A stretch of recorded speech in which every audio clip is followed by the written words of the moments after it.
And welcome back, ladies and gentlemen, boys and girls, angels and demons, monsters and serpents, to Brothers of the Serpent podcast, coming to you not live from the 10 by 10 by 10 tangent cube of science, nestled amongst the dusty bones of an ancient seabed, high atop the Edwards Plateau. This is kind of a special episode.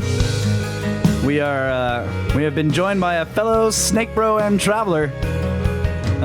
He is David of Jedril fame. So many of you have probably heard us read his emails on the show. He's also the one that gave us many great tobacco recommendations when Kyle and I were still brand new at learning how to use pipes. That's right. So, and now we're clouding up the cube. That's right.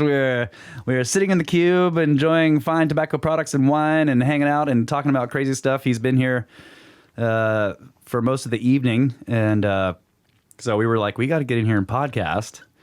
And let's talk welcome, first about, buddy. Yeah, How welcome. you doing? Thank you for being here. Good evening. Fantastic to be here. Yeah, we've been having a blast with you, man. It's really great. It's I wasn't sure. I was like kind of nervous. I'm like, who is this guy? Really? He's about to show up at our house, but it's been awesome.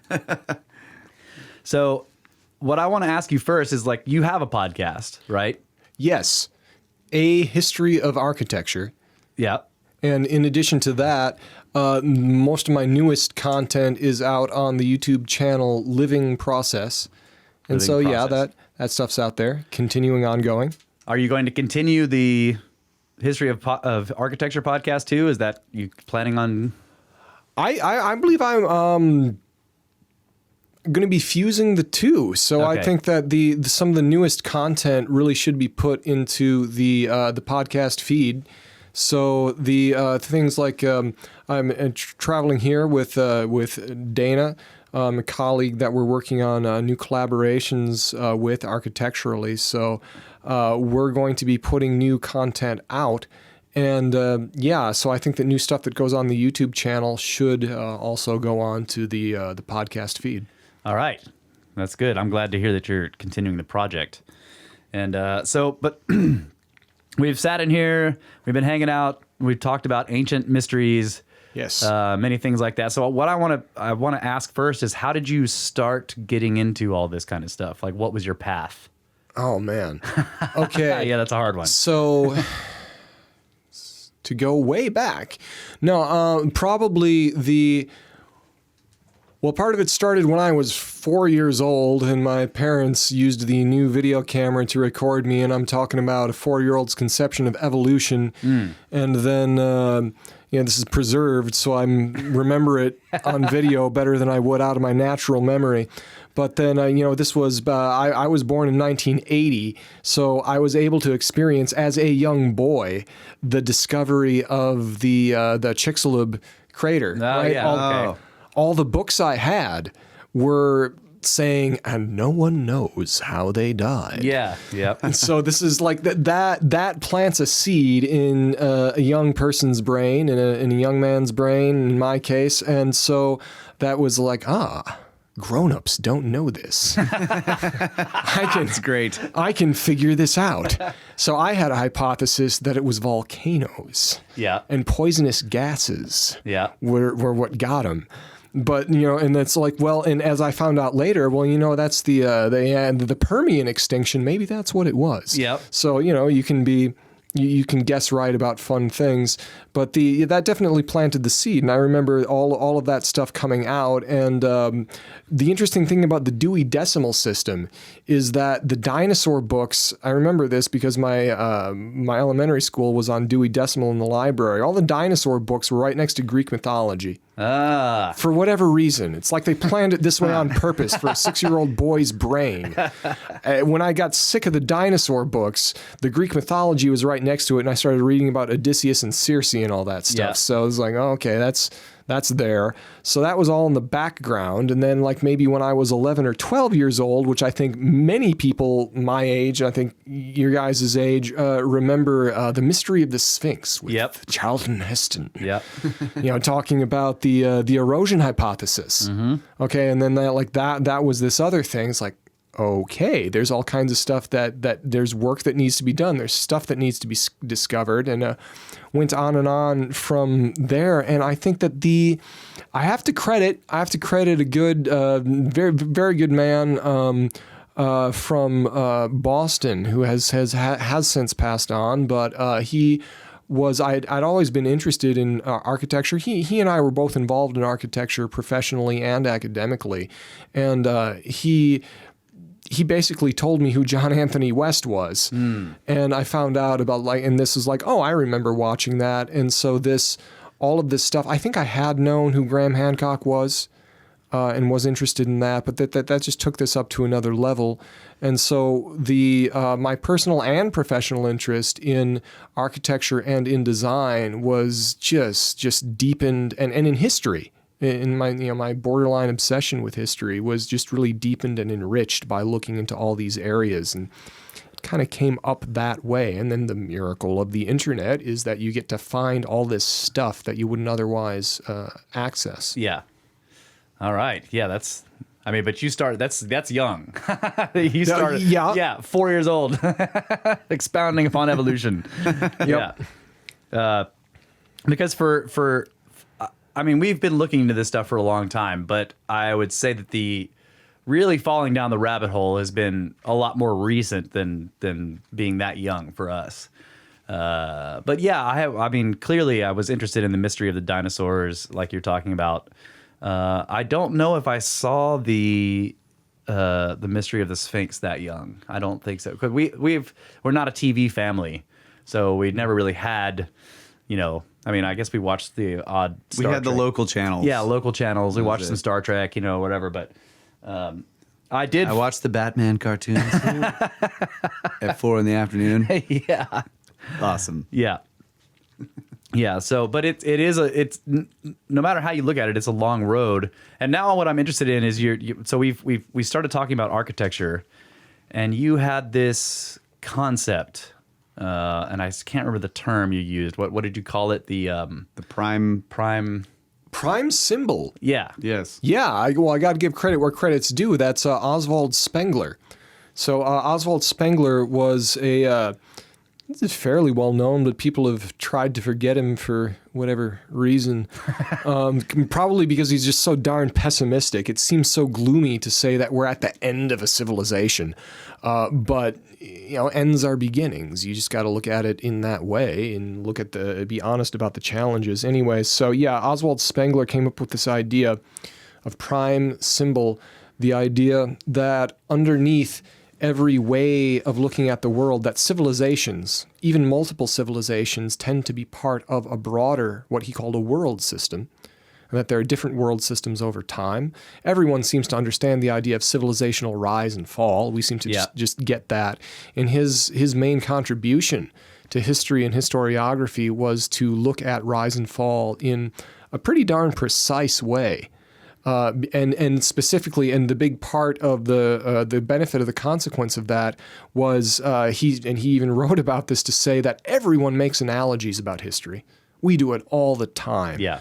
And for example, Napoleon kept analogizing himself to Julius Caesar. Yeah. And Spengler said, well, maybe Napoleon wouldn't have had so much problems if he had gotten it right. He wasn't Julius Caesar. He was Alexander the Great. There you go. Yeah. That was a much better analogy. And Spengler goes into exactly why that's a better analogy. And he said, well, why was I able to see this better analogy? Well, it's because I'm seeing this underlying pattern. Okay. He was noticing an underlying pattern of how there was a rise and fall that's bigger than a single civilization. For example, there's Greek civilization and Roman civilization. Well, they're related to each other. They're connected. Yeah. Just like the Byzantine Christian civilization, the Muslim civilization, and the Jewish civilization of that time in geography, they were pretty connected. They're different civilizations, different kingdoms, but they have a kind of common way of looking at the world. So to keep it to something that's pretty well known by a lot of people with the Greek and the Roman, he called that the Apollonian world system, which contains multiple civilizations, multiple nations, multiple empires. Yeah. And so the rise of a world system, he got this from Friedrich Nietzsche, this term of rise and fall, and calling one side of it culture and the other side of it civilization. So the rise The up pulse is culture. That's a gathering of energy. And then a dispersal of energy is what he called civilization. So the civilization part is always on the downside of the curve. Always on the downside of the curve. It's important to remember, though, that those are always the most pleasant times to live in. Right. Until it falls apart. Yeah. So how would Egyptian quote unquote civilization fall in this pattern?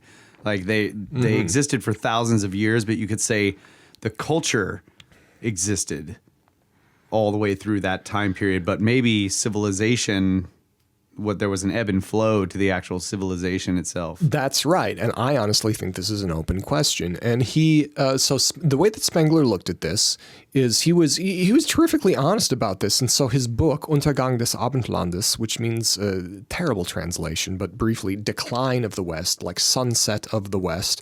So, and what that book, which was published just as World War I was ending, at that time, he had said that there's all this new stuff discovered in Central America and South America. And he said, I don't know enough about that to understand the way they thought about the world. Yeah. He said at that time, clearly those were great civilizations. I don't know enough about it yet.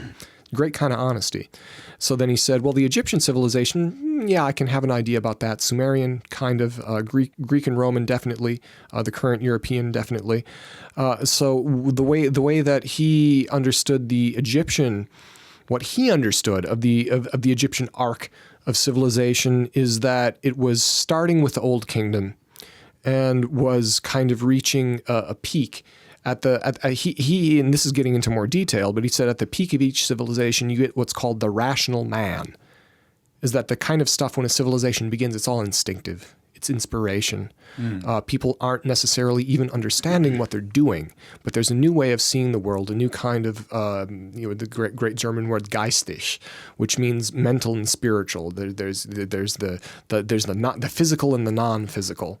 And so then the geistig und körperlich, that's a really specific distinction between physical and non-physical that's used in the philosophical things. So you have a new kind of spiritual understanding that is expressed in physical action, that when there's a new cycle of civilization, people are just doing it without being self-aware.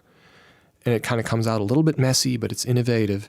And then at the peak of the civilization, you're starting to have your first articulations of what it is precisely. So he thought that for the peak of the Greco-Roman, what he called Apollonian civilization, the rational man was Socrates and the people around Socrates. Yeah. And after Socrates, you get Aristotle, someone who's less creative. If you've read Plato and you've read Aristotle, Aristotle's much less exciting. He's way more boring. You could maybe say, that's my feeling, you could maybe say that he's a better, quote unquote, better philosopher, always more precise in this and that, but he's not as inspired or inspiring. So sort of standing on the shoulders of giants, basically. Exactly, which is what Newton said. He always thought that the rational man of our civilization was Rousseau. I don't think he's correct. I think it was Newton. And it was Newton, like you said, Newton said was standing on the shoulders of giants. And I think that's a very good way of looking at it. And when he looked at the Egyptian civilization, he thought that rational man was Akhenaten. Okay. So he thought that Akhenaten represented a peak after which there was a decline into empire. I can forgive him for this because we've learned obviously so much more information about Egypt has come out since. Yeah. But the whole thing, the empire existed. The rational man typically exists before empire formation. Yeah. Okay. Akhenaten, on the other hand, was a guy who was kind of like took a real hippie attitude towards the empire, and the empire is like. It's like, yeah, fine. We'll let the Levant kind of administer itself because we're going to chill in Egypt and worship the sun and nothing else. Yeah. And so I don't think Akhenaten was a little bit like that, but not entirely. He was more like a romantic heretic about like going back to the sources. He was kind of, he was a heretic. So before you get to the rational man, you would never have a revolutionary because it's all sort of messy, as you said, inspiration, and so there's no, like, you're still building the thing that might be revolutionized at some point by someone like Akhenaten. Because to me, I see him as he's someone who wanted to change the system that was already I think that's a very good way to put it. I think it's a very good way to put it because you would not have a revolutionary except at the very beginning. If there is an old system at the beginning, that's a moment of revolutionary kind of action. Yeah. So then as it's growing, it's more of an expansion, and then you get a feeling of necessity of revolution when the civilization is becoming crystallized, is becoming encrusted, and pulling away from spiritual inspiration. Then you get a romantic revolutionary who says, "Oh no, we must." That's the way I see reconnect. I guess that's the way the scholars portray him too. But yeah. So my feeling then about Egypt is that as we have come to know more about it, you see that it is not as simple as beginning with the old kingdom, ending with the new kingdom. That I think, and we were talking about this a little bit earlier, that the old kingdom, and people like John Anthony West were kind of at the porches, at the doorsteps of articulating this, that they talked about how it seemed more advanced. That I think that it's more accurate or more useful. I wouldn't say accurate, but more illuminating, more interesting, more revealing to think of the new kingdom as the beginning of a new system of feeling and understanding, and of the old kingdom as the end of something that was bigger that we don't know where it started. Yeah. Yeah, that makes sense to me. And so we were talking about like the old kingdom has. So from there we went into like what did you call it when newer civilizations or peoples sort of try to mirror what they see in the older architecture? That is called a pseudo morphosis. There you go. Yeah. That's a flowery sounding word that's simply pseudo false morphosis shaping. Morphology, shape, right? So a pseudomorphosis is a geological term that means false shaping, where, say, for example, a crystal or some type of formation, say a quartz crystal grows into a shape over a different type of crystal was. Yeah. It'll, like you get amethyst on the inside of a geode, which is quartz that's growing like tinged with this color and in this different shape. It's quartz, but it comes out differently. Yeah. And then if it keeps growing, you get kind of the quartz like you're used to on top of it. So, and that's a very elegant metaphor for how civilizations work. That, for example, a great pseudomorphosis that a lot of people are familiar with is the Renaissance. Yeah. That with Spengler's shaping of understanding history, what we call Western civilization, he called Faustian, really began with the Crusades, which makes sense in a lot of ways. The High Middle Ages was when this kind of instinctual thing erupted and kind of collected out of the mush of the Dark Age chaos. And yes, by the way, I still call it the Dark Ages. So I'm not one of those people who say the Dark Ages didn't exist. I feel quite strongly about this. But anyways, it's like anyone who says they didn't exist. Yeah, try living like that. Right. Yeah. So anyways, all that aside, like they forgot how to make glass. Yeah. But anyways, so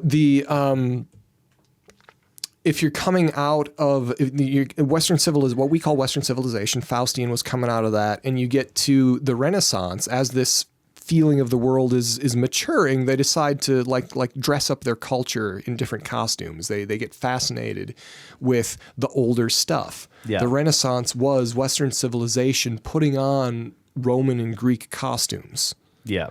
And so the Renaissance was looking backwards. It's treated as if it is this great leap forward. In many ways it was, but they thought of it themselves as a looking back. The Renaissance means rebirth. Yeah. And so that is an example of a pseudomorphosis of a culture that is the new expressions. We see that are being formed by the old stuff. We see that in current society in terms of like what we call vintage or whatever. There's like these recurrences of more recent history, in terms of fads, styles, things like that. So it's like microcosms of a Renaissance where you're bringing back, the low V. Yeah. The hipsters rolling around in their low Vs. I think this is something, and this is something that I think that human understanding has continued to develop since Spengler published his stuff, is that he wasn't necessarily thinking about one of Randall Carlson's favorite terms, scale invariant morphology. Yeah. That this rise and fall is going to be existing on smaller, faster, higher frequencies. Yeah. So like you're saying, the sense of pseudomorphosis with vintage, Yeah. that you get a generational kind of rise and fall where people will look back for a little bit Yeah. and then have something new and then look back. Yeah. I think it does work like that.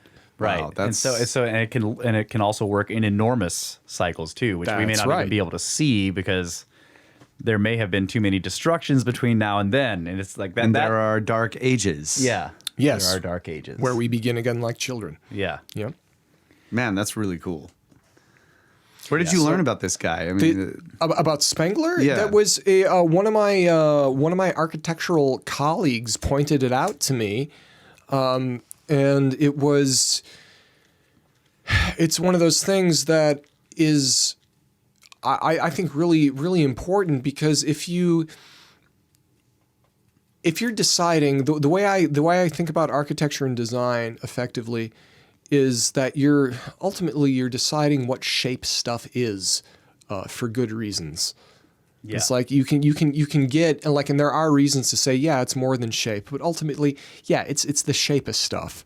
The shape of stuff, the color it is, what it's made out of, and you're deciding how much of what, when, where, and why. If you're doing that without thinking about what happened before, you're really limiting yourself. The modernist 20th century stuff, especially the second half of the 20th century, got a little bit obsessed with wiping the slate clean, because the 19th century was ultra obsessed with history. And there were like facades and historical styles, and they just had to kind of start over. But there was a little bit of an overreaction to that, where architecture departments in universities were like, no, we're going to stop doing architectural history, because architectural history had become about imitation. It was not about understanding, it was about imitation. Yeah. And that's not good. You can't imitate the past, and if you do, it's not going to fit.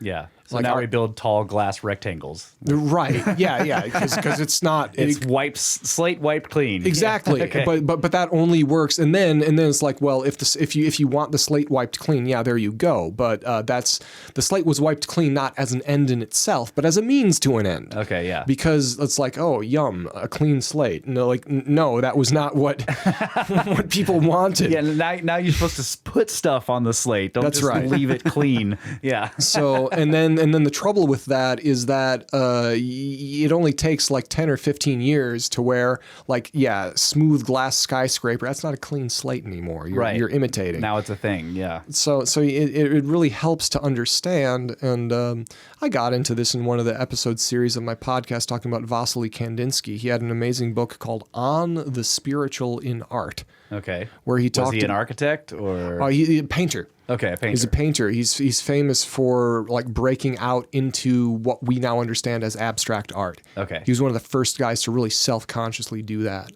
I did that like round about 1910, round about when he wrote this book. But in it, which is it's really like a long essay. It's not a very long book. It's really good. But he talks in that about how there are things from the past which made sense. There are expressions in art. By the way, I don't think architecture is an art. I think it's a craft, and I think that's an important distinction. Yeah. But anyways, his view on this in history can apply to both art and craft, I think.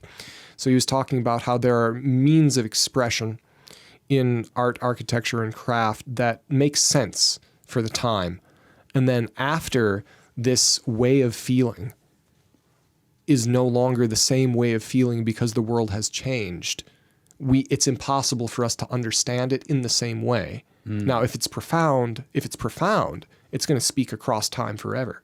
And we experience that. We know that happens. Yeah. With great, that's why great things are great over time. But, for example, the way that we experience the Venus de Milo is utterly different from the experience of the Venus de Milo that a Greek would have had. Utterly different than a medieval person would have had.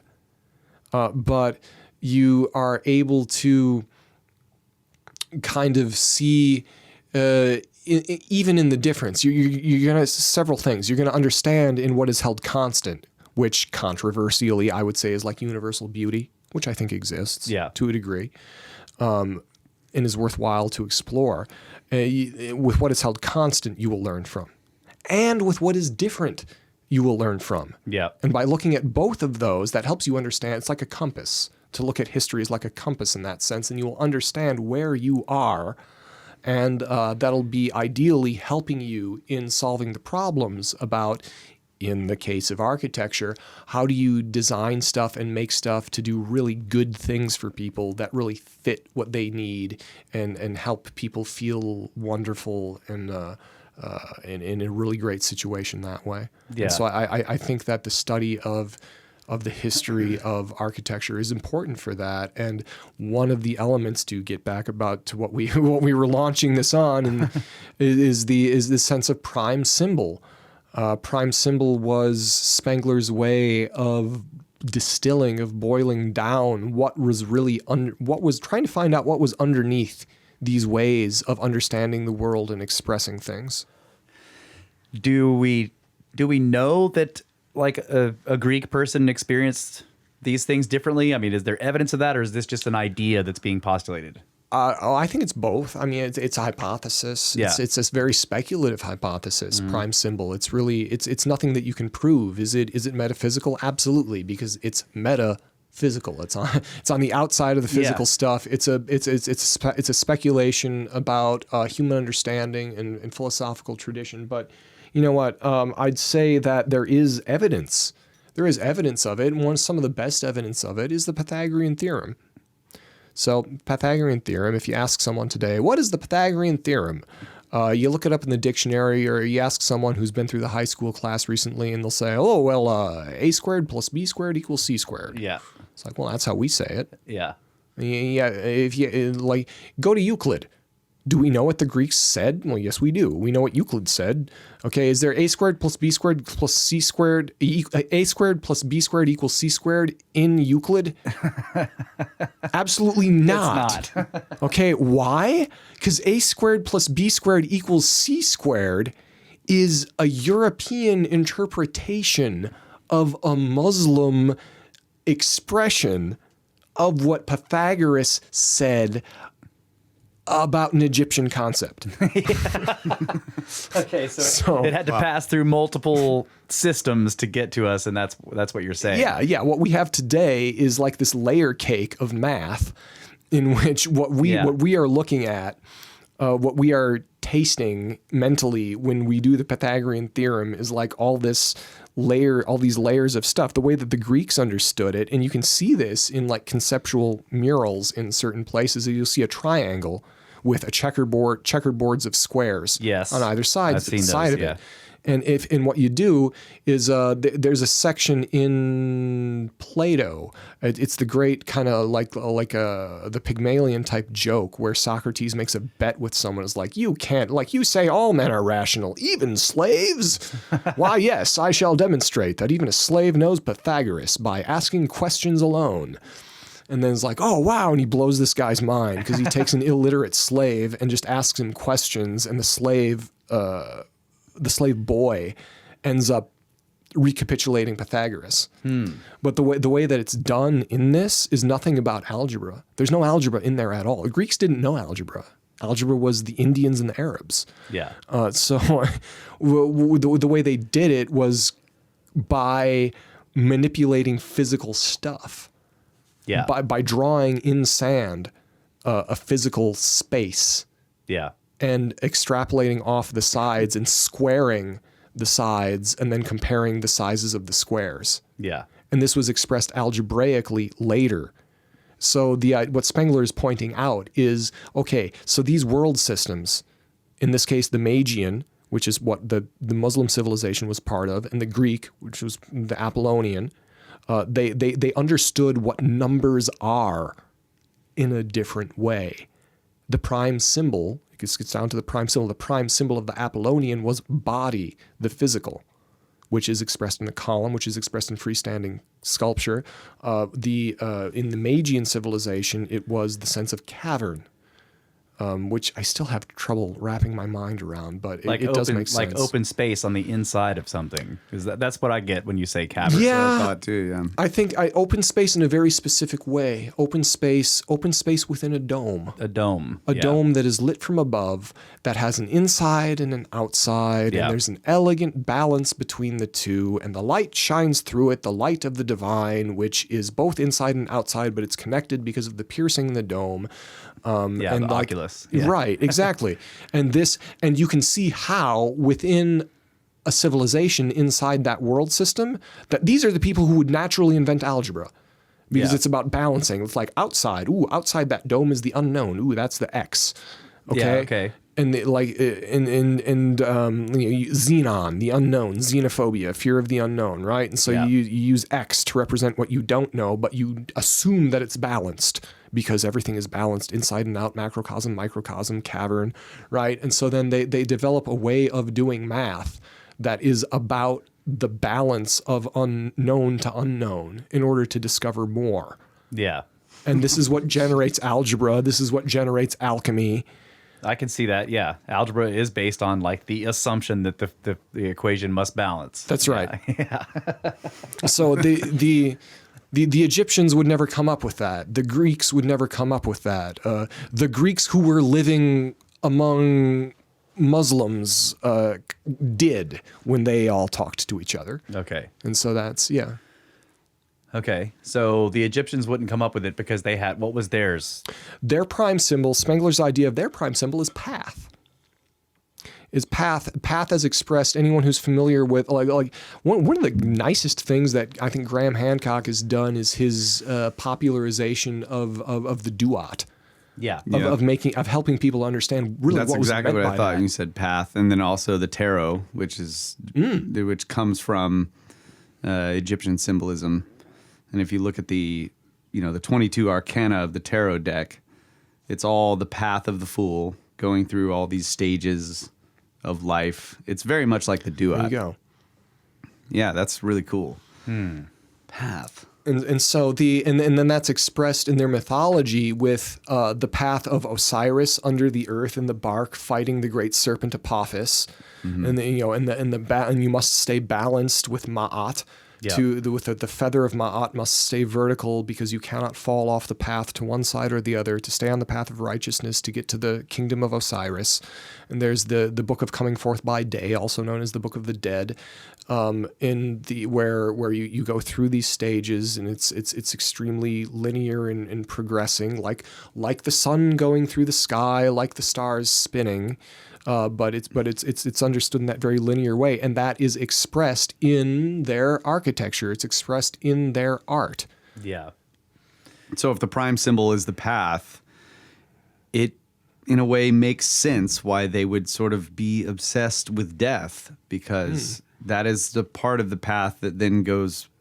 That's the unknown. Yeah. Now you're looking at how does the path continue Exactly. beyond this point? Yeah. Continuity. Because if everything if there is continuity and everything is a path, then like at this point we can't see beyond. So how can we look at the develop a world system? and understand the universe in such a way that gives us ideas about how this might continue? That's really cool. Yeah. And so it's a path. It's like you were saying, it's linear. This is why I always compare it to like a platform game. Yeah. It reminds me like this, That's pretty Egyptian. It's even Yeah. in profile, right? Yeah, yeah. You're looking at it from the side, and Yeah. everything is flat, and you've got all these things you have to do, and it's all linear. It's a Yeah. path, yeah. And you cannot stray, or you fall in the pool with the alligators or whatever. Right. That's right. Yeah.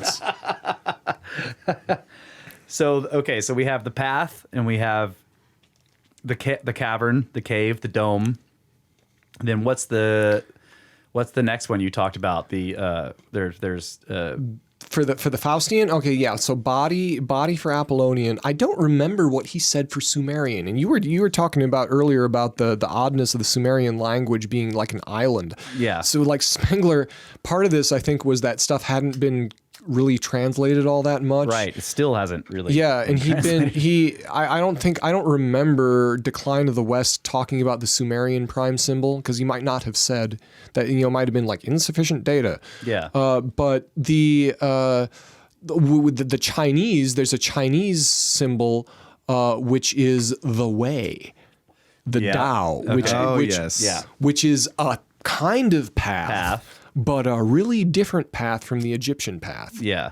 Okay, and that has its own thing that is profound, and like the Chinese history is rigorous enough that they've like really like Chinese philosophy is good enough that they've really they kind of done the hard work for us by Yeah. saying what they mean by this. And then there's with the Faustian, with the stuff that he said we're at the end of, the prime symbol for that is infinite space. Yeah. So axial infinite space. Think of an XYZ coordinate going on to infinity, represented by the arrows. Newton thinking that space was absolute instead of relative. Einstein coming up with relativity was really a symptom of human understanding moving beyond the strictures. The Faustian. Yeah, that it was already, understanding was seeing the limitations, the world was changing, the culture was changing, and Einstein was one of the people who really started to shake things up about that. So relativity was one of the early steps beyond Faustian. But we're still, this is what I've been looking into, is trying to get beyond that. Do you think that not to be the guy that brings weird quantum stuff into everything, but I can see how this idea of the problem with the fuzziness of quantum physics would affect this thinking about, infinite perpetual space in terms of an XYZ.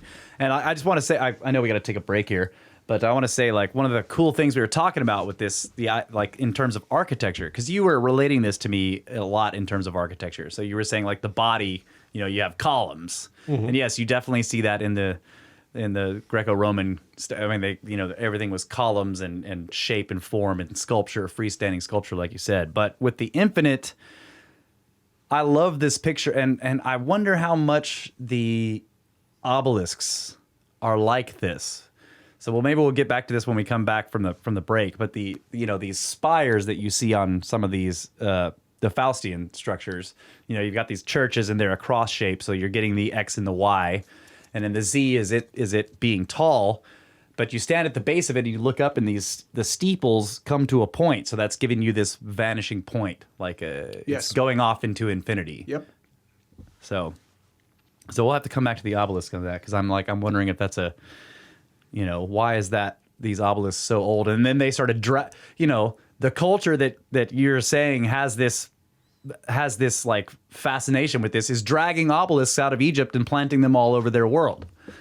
They're like, look how they go off into infinity when you stand below them. So why were the Egyptians building those in the first place? I think that's very apt. Yeah, that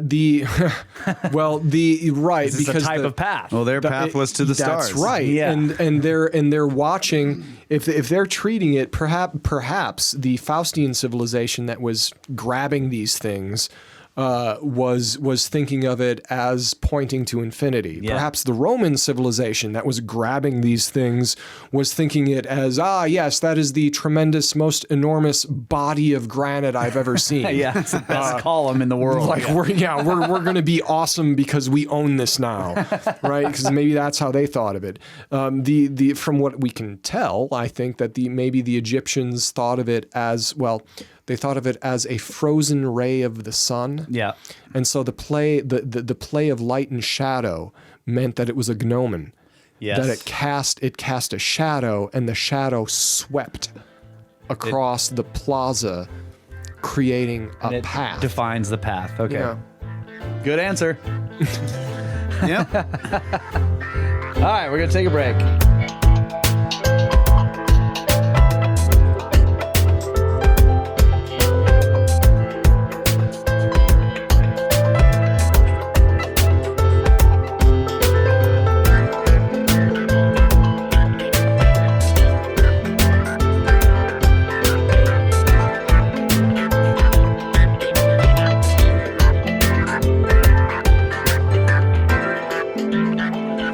And we are back here in the Tangent Cube of Science with special guest David from Parts Unknown, going to Parts Unknown.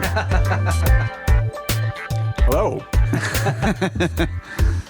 Of Jedril fame. That's right. Jedril fame. Yeah. So you guys were talking during the break. What was your idea about the path with the granite?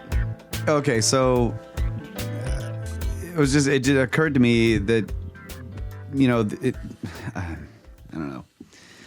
The Aswan granite that they were using to make the obelisks, Yeah. right, also has its own path. It's protruding from the ground or whatever. So there's this path, and they may have noticed this, or this may have been an idea that like they can continue the path of that granite by taking pieces of it, forming it, making it a part of their culture, and therefore sort of joining their path with the paths of these natural materials that they were getting. Yeah.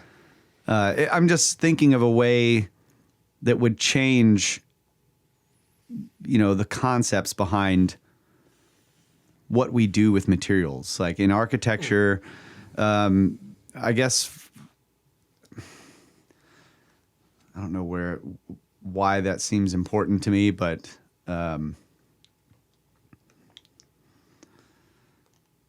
I think I see what you're getting at. I mean, like, yeah, the material itself has a path in the natural world.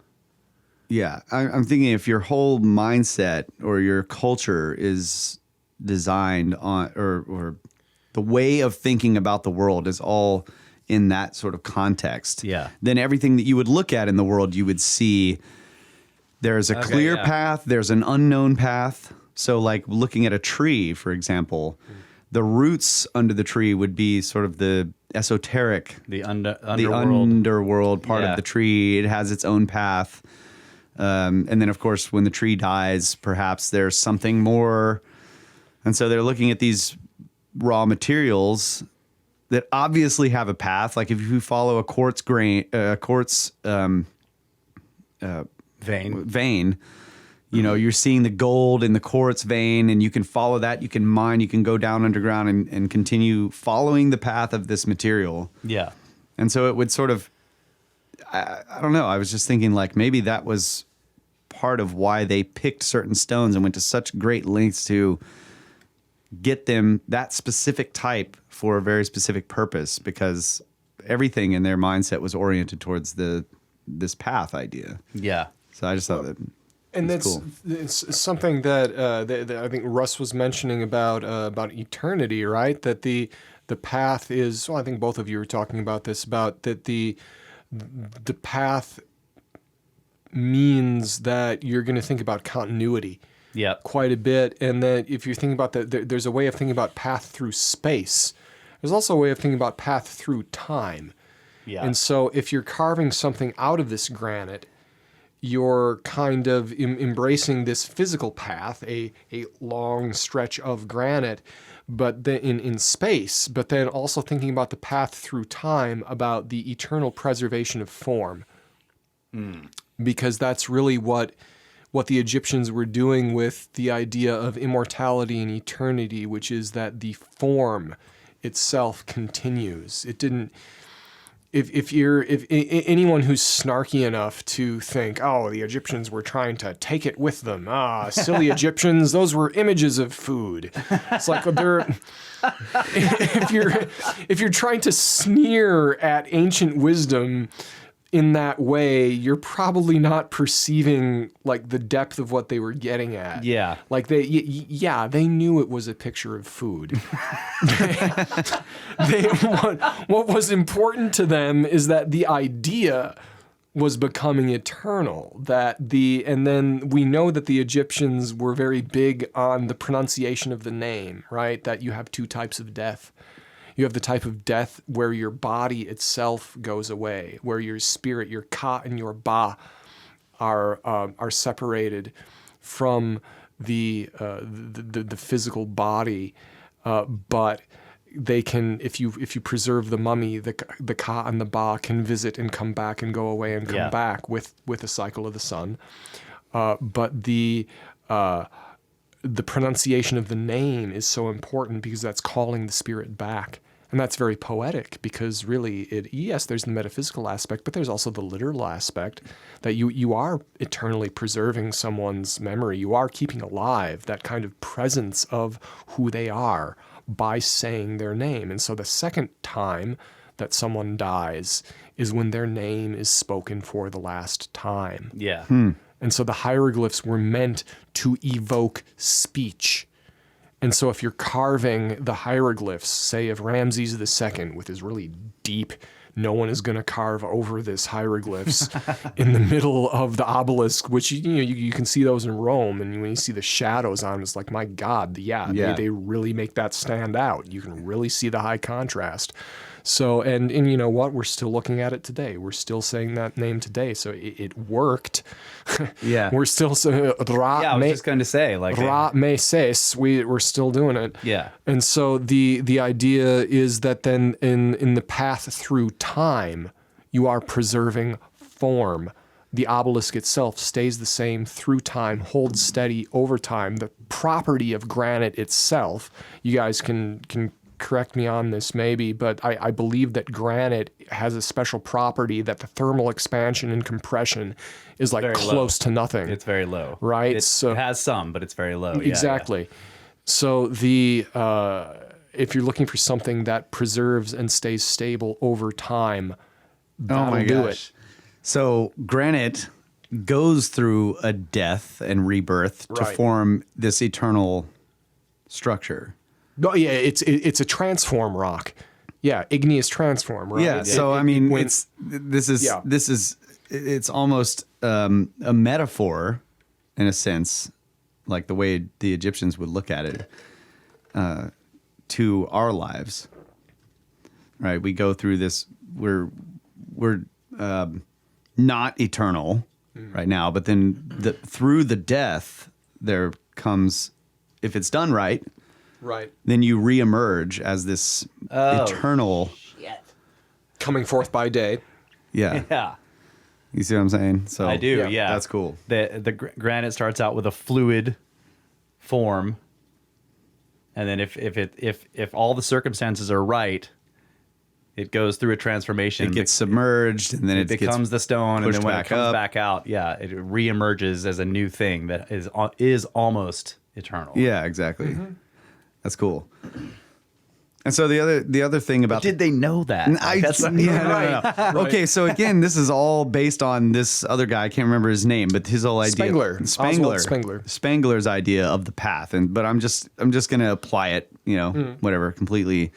But the other idea is that if your whole way of looking at the world is everything is a path, then if you see other things and you notice their paths, then by utilizing those things or making them a part of you or a part of your culture, you're joining your paths together. So that was part of the other idea of like, okay, we're going to get this material and we're going to bring it and make it a significant part of our culture, our art, our architecture, carve our names into it, do all this stuff. It's sort of, in a way, you're changing the path of that material, because if the humans never came and messed with it, its path would just be to do what granite does. But by taking it and forming it, now you're joining your paths together. You see what I'm saying? This has several levels to it. I think you're onto something because this is Seth and Horus. Yeah. Okay, because if the granite is sitting there by itself, this is Seth.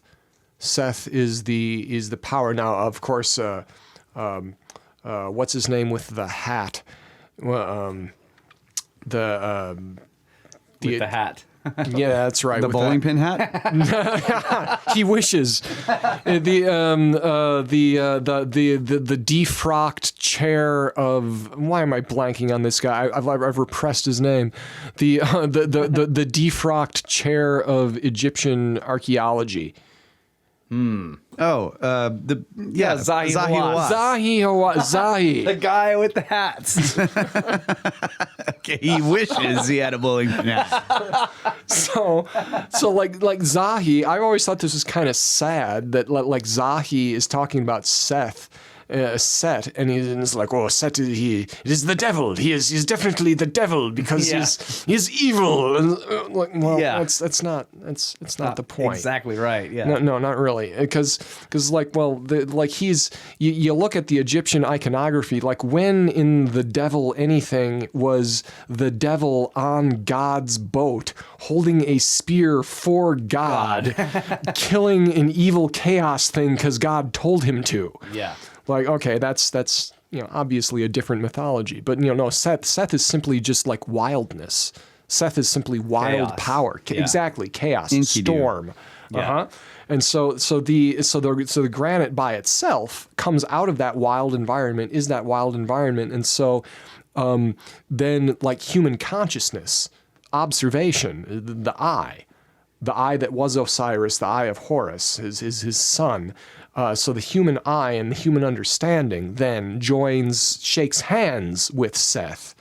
And by interacting, by banging on this stone with, with electrum. Electrum. Or with granite balls, take your pick, who knows. But they then shaped it into this thing where you have this harmony, this ma'at, this balance of the path of Seth and the path of Horus together, which those two being in harmony would then generate the harmonious land of the culture of Egypt. Yeah. And so that makes sense in that Uniting way. the Upper and Lower Egypt. Yeah.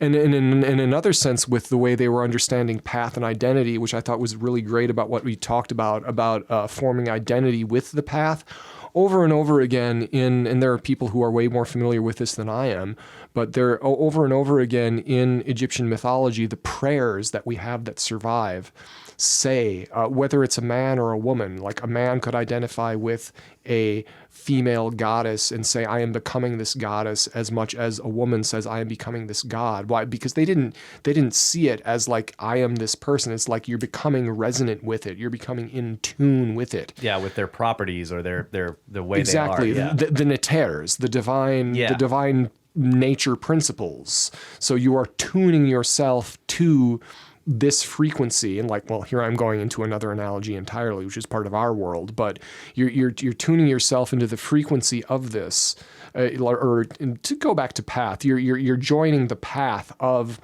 well, let's be real precise. You're joining the path of Ra. Yep. You're the path of the sun across the sky. If you're living your life and waking and sleeping and working out of sync with that, and like you're working super hard like at midnight, and then you're sleeping at like 4 p.m., you're out of sync. You're going to be exhausting yourself. It's going to be harder. Join yourself with the path of Ra. Your life will be easier. It'll be better. And then, like in terms of healing, they would say for a mother would be, you would be saying she is becoming Hathor. Hathor, I am Hathor. And they would have these prayers about to become Hathor, to become to Horus. intentionalize, to become more, to follow the path of that, whatever Right. that force is. Right. And so you're in training with this path. And so I think that, and again, this points to So you're saying Egyptians didn't have a night shift? a night shift. They might have, but it's Joining Who with the knows? path of darkness. exactly. It would be the Nighttime path is the of right time. the path of Nut. Yeah, You'd have path to. of Nut. Yeah. Yep. And I was thinking also, that the idea of merging your, like using these materials and going back to architecture, because so much of a culture, or I guess if we're going back to Spangler's idea, that the civilization is expressed in architecture. I mean, the culture is as well. Obviously, it's in there. Oh, sure. But the I don't know. What would you say? Would you say that the greatest works of architecture happen when it's in the civilization phase or in the culture phase? It depends on what you call great. People who love, the thing that's closest to us, this would be like Baroque and Rococo versus Gothic. Yeah. Which is a big art history kind of like nerd fight that they like, which is better, Gothic versus Baroque? The Gothic is the early style. is when the civilization is being born. It's the new inspiration. It's like the fresh instinctual idea.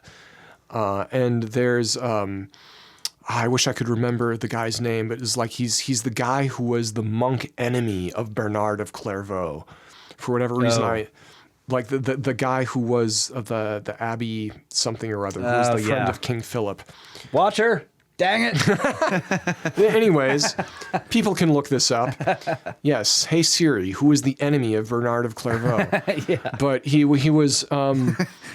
Everybody's phone is now looking that up. the emails are coming.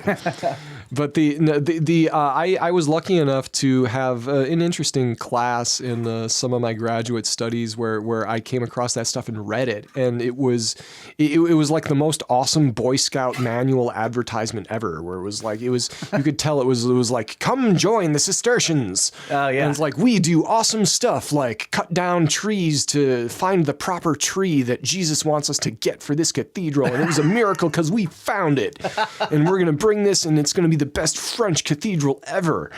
And like he was telling the story about the Cathedral of Saint Denis, which was the first Gothic cathedral. Yeah. And it was interesting that there was this young, vital, like inspiring energy behind it. And that's one thing that's like a great kind of building and architecture. And then when you get to the Baroque era, which is like immediately post-peak, immediately post-rational man, or like during rational man, that's like the peak of it, as civilization and culture are becoming, one is becoming the other. And so the Baroque was like the fully mature one. It's like when the fruits of the culture are becoming ripe. That's a different type of great architecture. And then at the end of it, you get like the civilization crystallizes, and you get the mega cities. And you see that over and over again, like as the dispersal of the energy, or the so-called decline, the dispersal of energy is becoming more and more, and people are convinced that they have the whole world figured out, because they kind of do temporarily, and then the world changes. But then you get big buildings. And that's another type of like typical architecture. And I would say that there's greatness at each point, but the trick is you're going to be in tune with yourself, what's happening in the environment. Yeah. So if you try to do late style architecture in an early culture, which late Byzantine was trying to say that so hard that they were Romans, it's not going to fit. But the truly great stuff comes from being in tune with the way that things really are. And you can find the great architecture, you can find the great art at any point. I mean, maybe in the late phase, it is hard to have the creativity, or you can have the creativity, but because the culture is so rigid, the creativity is not going to have the platform. It's stifled. Yeah, it's right, exactly. But at any point, I think by being in tune, you can have that greatness come through you. Yeah. Okay, so I guess what I was getting at with asking the question is, they're merging these materials with their civilization's path, and a lot of cultures have used limestone. Limestone's pretty easy to work. There's plenty of granite too, but the Egyptians, the way that they built their stuff, they did merge their civilization into something that is almost timeless, and that is shown today by the fact that we still have all these things. Now, obviously, that's also a function of the area that it's in. There are erosive forces, but they're not the same. Like those pyramids would look drastically different if they were in South America, because the erosive forces would be, they don't have the greenery trying to tear them apart, and they don't have the constant rains, right? So there's the accident of that. I don't know if it's an accident or not, but the point is that they did join their path, like you were talking about, with these materials, and in some way bring that immortality of that granite into their civilization. Yep. And there's also a connection here, like through this whole conversation, I keep thinking about the Epic of Gilgamesh, the idea of, I was trying to think, you were saying early on that maybe there weren't any translations of the cuneiform text at the time. I don't know, but I mean, it was like World War I. So. Yeah, there were some, but they were really recent. Yeah. Yeah. But that one stands out, obviously, the Epic of Gilgamesh, and it comes from Sumer, but I guess the version that we have is, I can't remember, is Akkadian or Babylonian or something. But the whole focus is on the immortality, right? And it's this quest of immortality, seeking the immortality, trying trial and error, and then the ultimate, failing to get the immortality right at the sort of the precipice, or whatever you would call it, the climax of the story. And then the ending. He actually he gets it. He gets it. And then he loses it. But he loses it, right? And so this is sort of the climax of the whole epic. And then, of course, on the journey home with Oshanabi, he realizes that the immortality was gained through the entire process of doing everything that he had done in his life. And so in that way, his immortality, like you said, again, is now set in stone. Etched in stone, yeah. And that's what it becomes. It's that symbol. It's the name that's continuing to be spoken over the millennia. How long it will continue to be spoken, we don't know. Gilgamesh still hasn't had his second death. Exactly. Yeah. So that's really interesting. And that goes back to, well, did the Egyptians inherit that idea from Sumer? Well, that's an old argument. Is like how strong was the Mesopotamian influence on Egypt, and how strong was the Egyptian influence on Mesopotamia? Right. Yeah.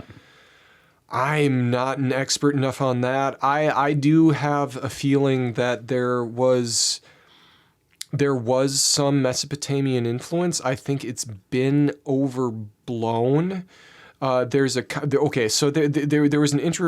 interesting controversy about this that I've heard from various sources, most of which I think are kind of pretty okay, about that the Rockefellers were sponsoring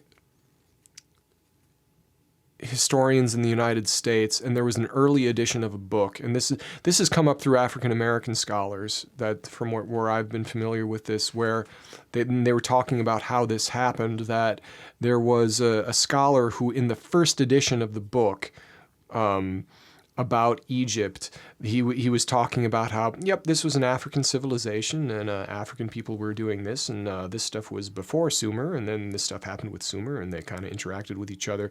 And when the Rockefellers were sponsoring a really fancy, widely distributed second edition, the Rockefellers were saying, "Oh, well, no, this is making us uncomfortable to talk about Africa like this. But we just know that the Bible says the civilization was in Mesopotamia first. So I think you'd better emphasize that." And so the guy took the funding and was like, "Yeah, fine, okay, I'll take your funding."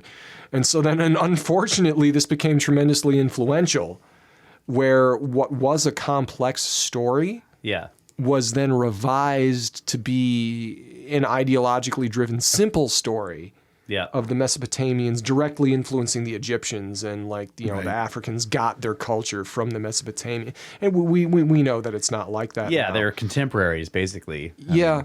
Sumer may have been a little bit earlier. Nobody really knows. It's hard to say. Yeah. I mean, my feeling is that there was, even in Egypt, that there was the whole upper lower Egypt thing, the whole bowling pin crown versus pointy crown. Yeah. It was and then both at the same time.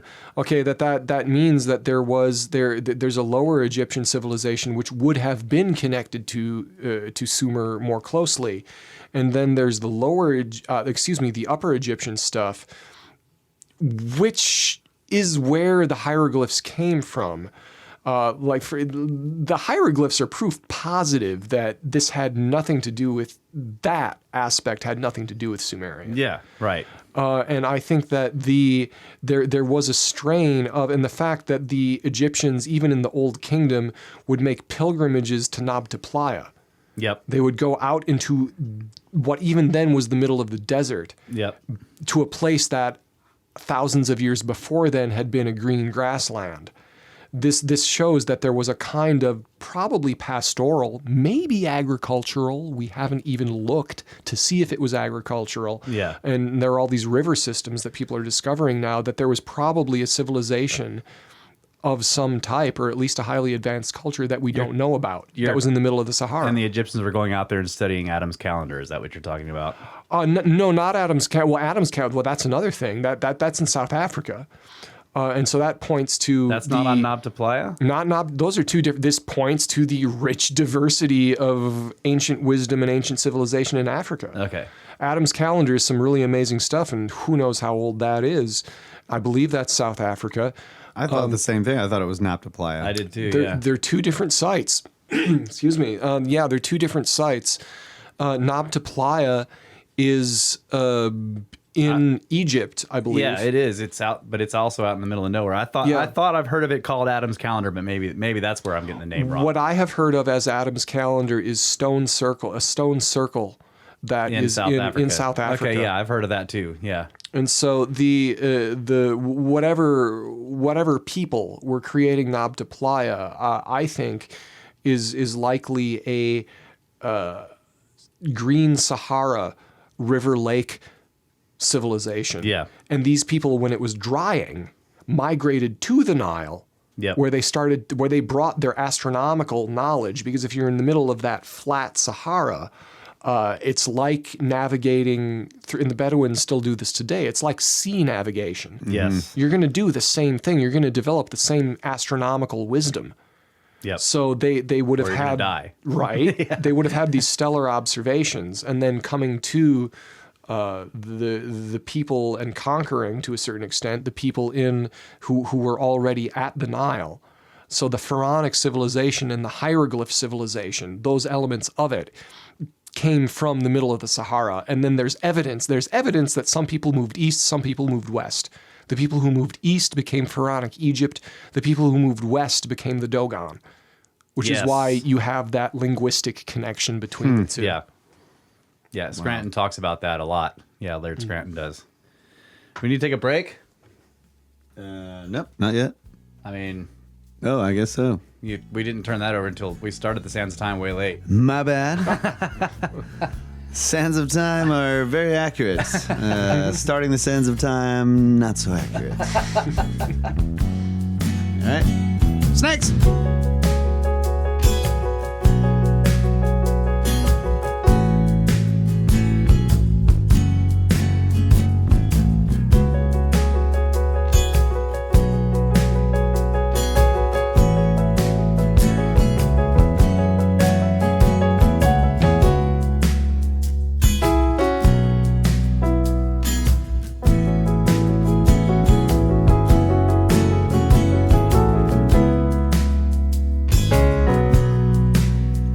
And we are back.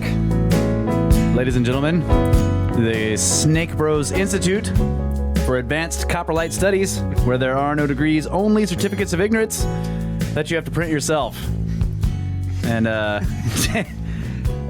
David had promised us in an email a while ago that he would come and be on the podcast and demonstrate his certificate of ignorance.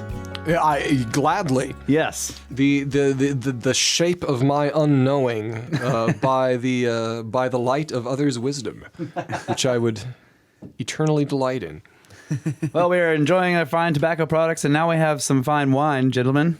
Cheers. Cheers. Breaking all the rules. Breaking all the rules.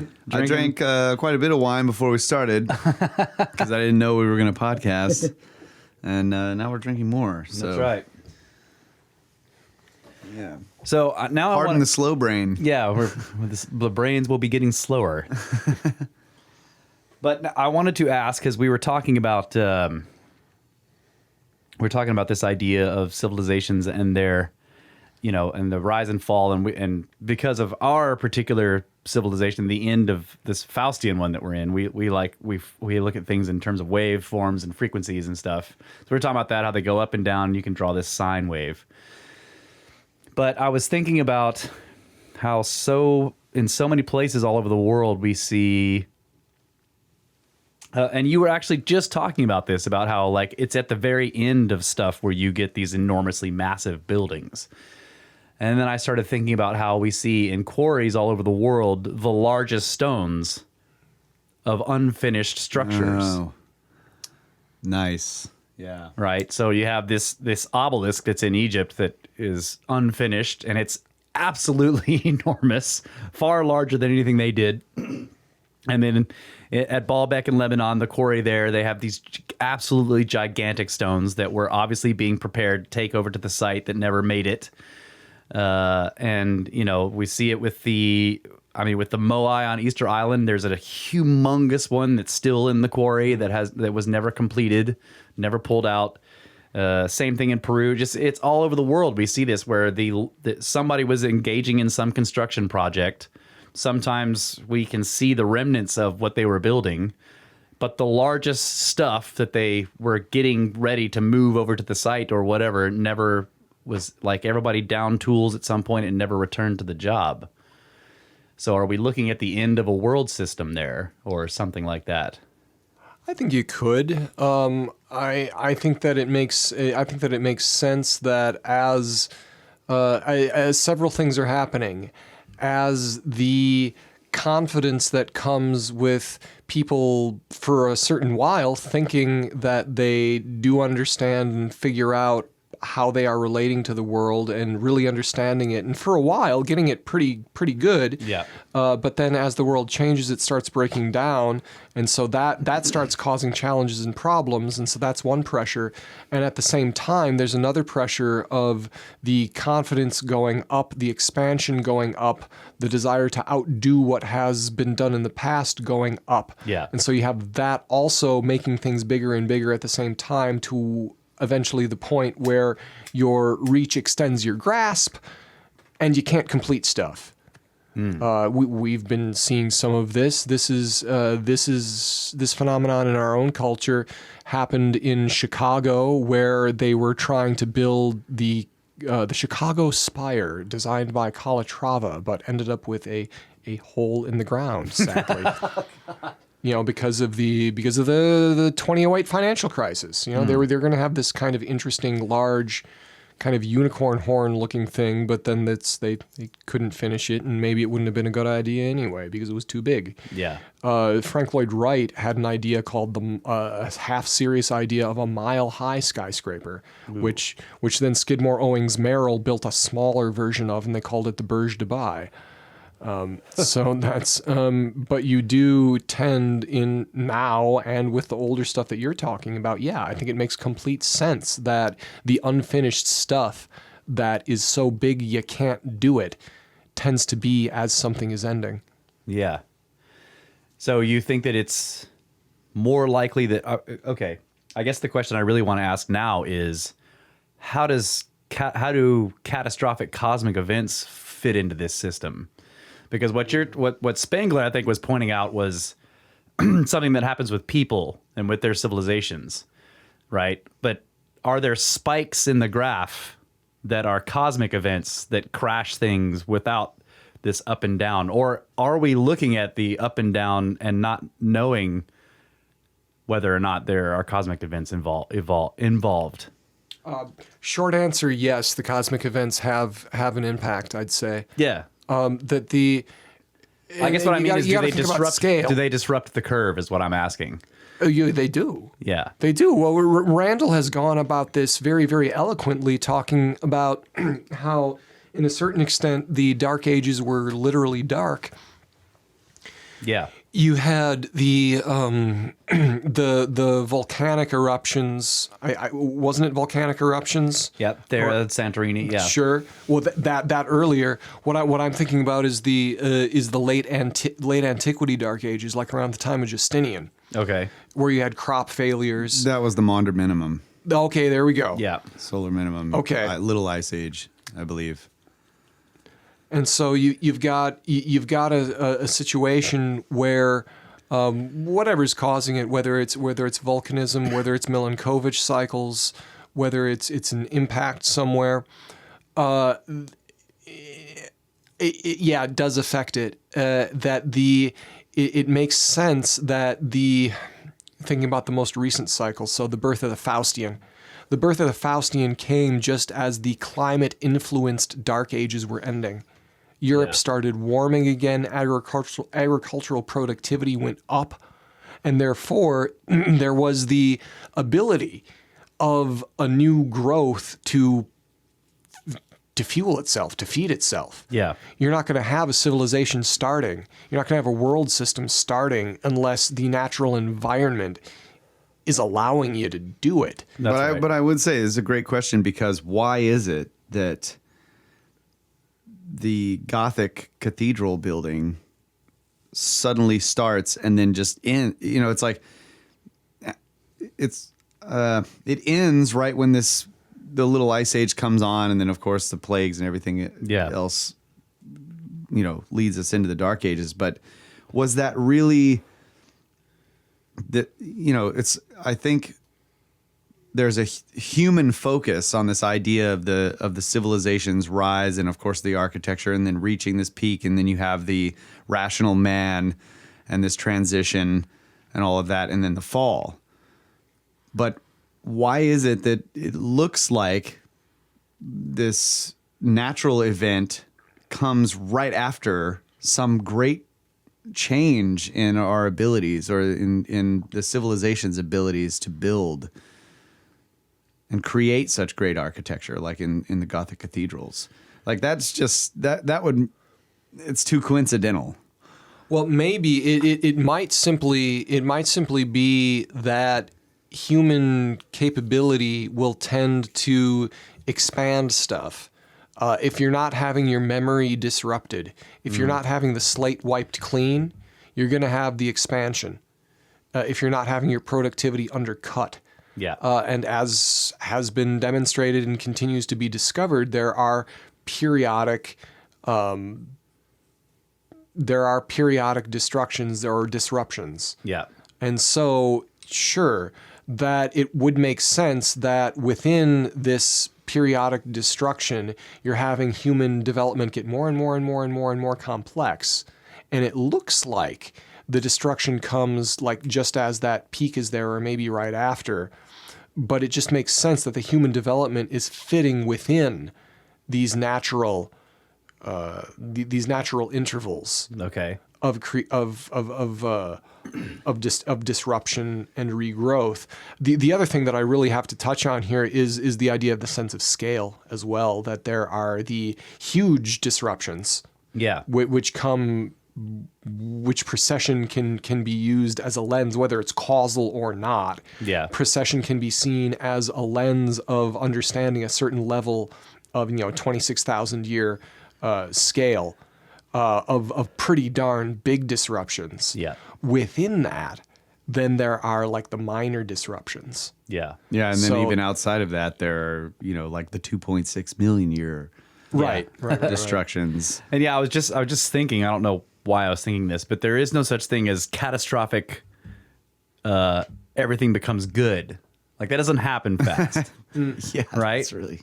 Like, some large changes always involve a lot of energy, so they're very destructive. So it makes sense to me, because going back to what I was saying, like, we're seeing these enormous things in quarries that were never moved, and your idea was like, yes, it is possible that you get to a point to where you just can't do what you set out to do. And going on with the culture, it's like we keep trying to do something bigger and better and bigger and better, and eventually you reach your limit. The other possibility to me is that those people actually faced one of the large destructions, and so I guess what I'm getting at here is, like, the catastrophe is always going to destroy whatever pinnacle you are at. It's going to take you from the pinnacle down to the bottom, or if it's a less less powerful, one of the more, frequent disruptions like the Maunder Minimum, which is a little ice age, it isn't quite as catastrophic, but nevertheless, it causes this downward trend, right? And in some cases, it looks very abrupt, like with the cathedrals, where in some cases, they still have piles of material that never got used to complete them. But when you see these enormous stones, and in some cases, there's lines of them going to the site, down the valley from the quarry and up the other side of the mountain towards the site, and they are still there after thousands of years. Nobody has moved. So in other words, they were being moved. So we can't say these were too big, right? So, but it looks like something catastrophic happens, and the civilization just collapses so completely that no one ever comes back and resumes the work. And by the time people begin to resume building and doing things again, they cannot move those stones anymore. And they are still there today because we can't move them anymore without drastically altering the entire mountainside. Well, I think that definitely does happen. I'd say the collapse. The collapse. Well, this is more of a fade than a collapse, because I think sometimes they're gradual, sometimes they're sudden. Yeah. The kind of fade / collapse that we have the most information about, that people obsess about, sometimes rightly, is the Roman collapse. Yeah. You had some of the most I think in some ways this is a good example, because the Roman stonework got really detailed and really involved. They kept having more innovation, and much is made of the shift from the chisel to the drill. Yeah. That you had the early classical style that the art historians love so much is done with the chisel, and that's the really Vintage Roman. Vintage Roman. It looks more like the Greek stuff.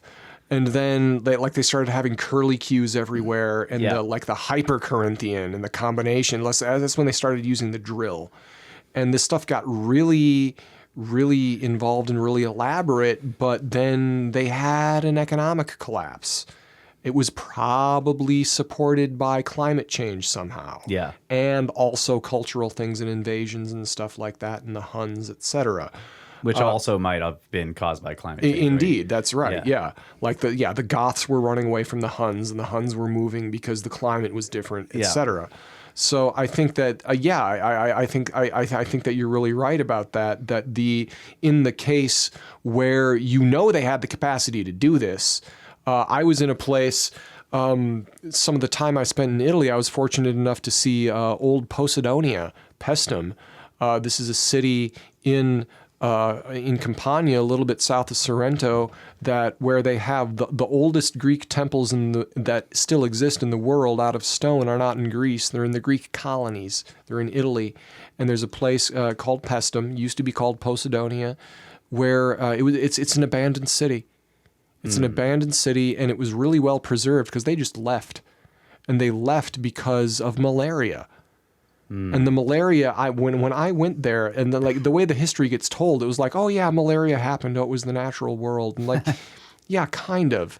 But also, you could tell that water was so sacred to the Greeks. It's sacred to a lot of cultures. But what the Greeks would do is they would build an nymphaeum. The Romans did this too. They would build an nymphaeum. They would build a little temple with a figure of a woman, which represented the spirit, the female spirit of the moistness and of the generation and of the growing. Like a naiad. Of the place. And so you had a sense that when they were honoring that, they would dredge the streams. Right? They would dredge the streams to honor the dyads, to keep the goddess fresh. And you could, and there was coming from the temple of Athena, there was a little water course. There was stone with a divot in it for the water to run. And I thought to myself, man, these people were not paying for sewer maintenance. They stopped caring about their infrastructure. They stopped dredging the streams. Malaria came because they stopped respecting their spiritual traditions of honoring the landscape. Whoa. That's why I think Paestum got abandoned, because they stopped taking care of the land that was taking care of them. And so now we're back to living in harmony. Yeah, that's right. Because it can do that. The human... Right? But a big part of living in harmony is knowledge. I mean, you have to know what's harmonious. Yeah. Well, and that's yeah, the scientific method is one way we figure it out. You know, we're like, oh, okay, things work this way. This, you know, we start to look into biology and we realize, oh yeah, this isn't just passed through the air. It's actually in the water we're drinking. You know, and so you learn like, okay, these actions that we're doing, this is like a long process of study. You know, people looking into things, and just they can be random. Like someone's just interested in nature and they end up finding out that there's bacteria. You know, there's a guy who's interested in making lenses. He's, you know what I'm saying? And then you end up with a microscope. And so then you discover this is like, it's almost random in a way. And of course, everybody in the civilization is learning from history and other people's studies, especially if you have writing. So it's like, when you get to that point, like living in harmony is not something that is natural for us. It's kind of the way I think about it. Like yeah, I can see that. Once you, I take that back. It is natural for us to be curious about the world that we live in. So in a sense, developing technologies to learn about the universe is a natural state. I think this is the blessing / curse of the fruit of knowledge of good and evil. Yes. Yeah. Human consciousness. Wait a minute. I can use this lens to burn ants. Right? Because human consciousness means that one way to think about it is that human consciousness gives us the freedom to screw stuff up. Yes. Right? We can make mistakes because we're being self-aware, and instead of just kind of acting by pure instinct and acting like there's a really interesting thing from Muslim tradition that says all animals are perfect Muslims. And by that, they mean that the will of God, the will of nature, just completely flows through the animals, because the animals do not have the human agency, the human self-consciousness of thinking about their choices. So the blessing is that we're able to do this extra stuff. The curse is that we're able to do this extra stuff. Exactly. And we can build the Tower of Babel, and then it falls down because we screwed it up. Yeah. And then we can't understand each other. And so you get the... Hold on, that was the Nephas. Yeah, you got to blame that on the Nephs. Oh, there you go. Okay. Yeah. Chasing the daughters of men. That's right. And so, in being in tune, being natural, yeah, it's natural to be in harmony. But when human consciousness is involved, it's not automatic to be in harmony. Okay. It becomes a challenge. So, all right. So we can split hairs on whether or not human consciousness is natural. Right.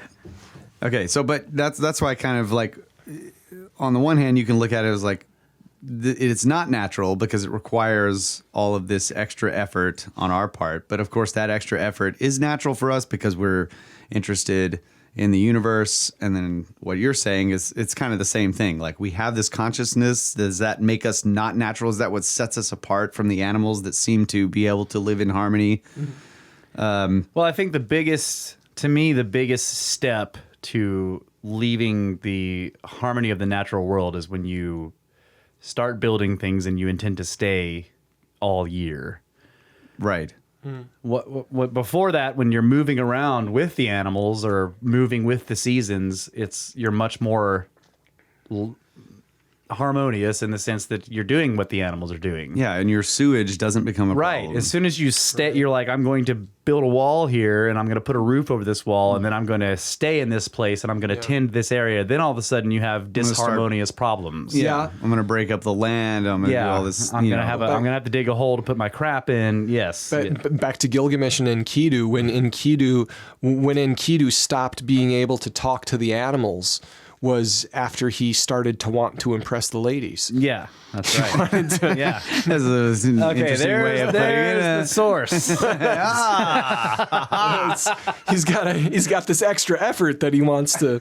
Yeah, he stops to take care of. That's right. Yeah, suddenly he's got something else on his mind.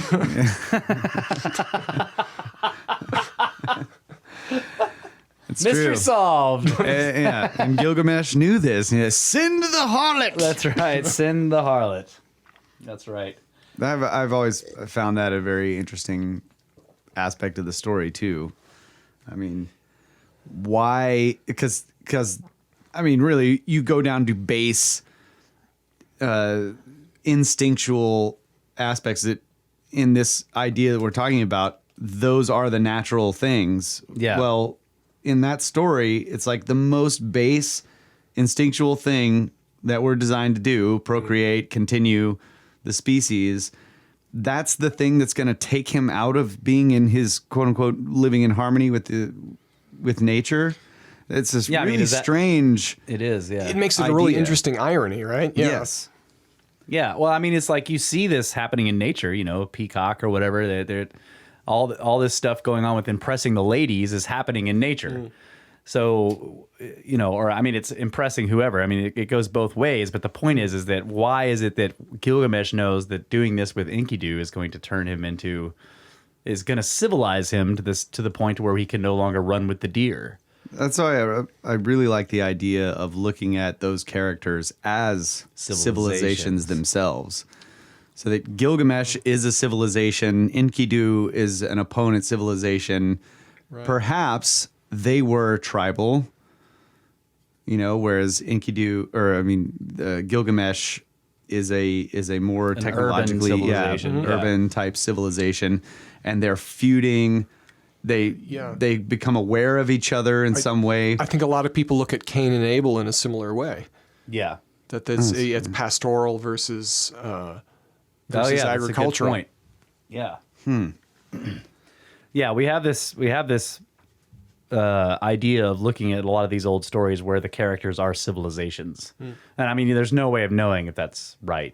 But it does present some fascinating possibilities. But you look at that story; they're warring with each other for a while, and then they finally come to a head, and they have their big battle, which is the wrestling match in the middle of the city, where they destroy everything in the process, and eventually Gilgamesh wins. So that the quote unquote urban civilization wins, but then they become allies, right? And then they go on this quest together. And this is interesting. If you think about this in terms of civilization, in terms of like so-called progress, and again, another moment of irony is that when they're best pals and they're doing stuff, and like they get excited and they chop down a bunch of trees, and then they chop down the cedars of Lebanon. Yes, probably in order to build stuff or have fires for feasts or whatever they're doing, and then like they chop down a bunch of trees and then they're sad because oh no, they're gone. But an interesting part of that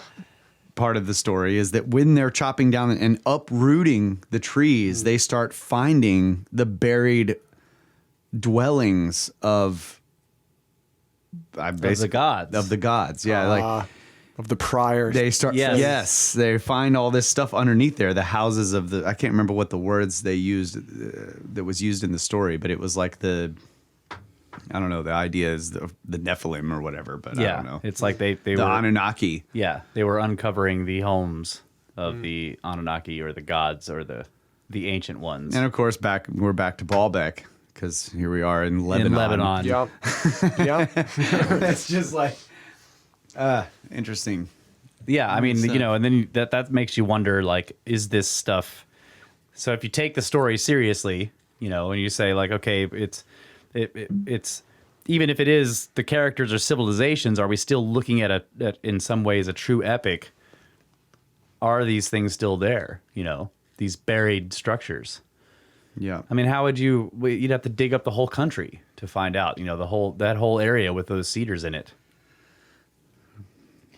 I mean, how much of Baalbek type stuff could still be buried? There's another one that the Temple Mount is very similar in terms of platform style.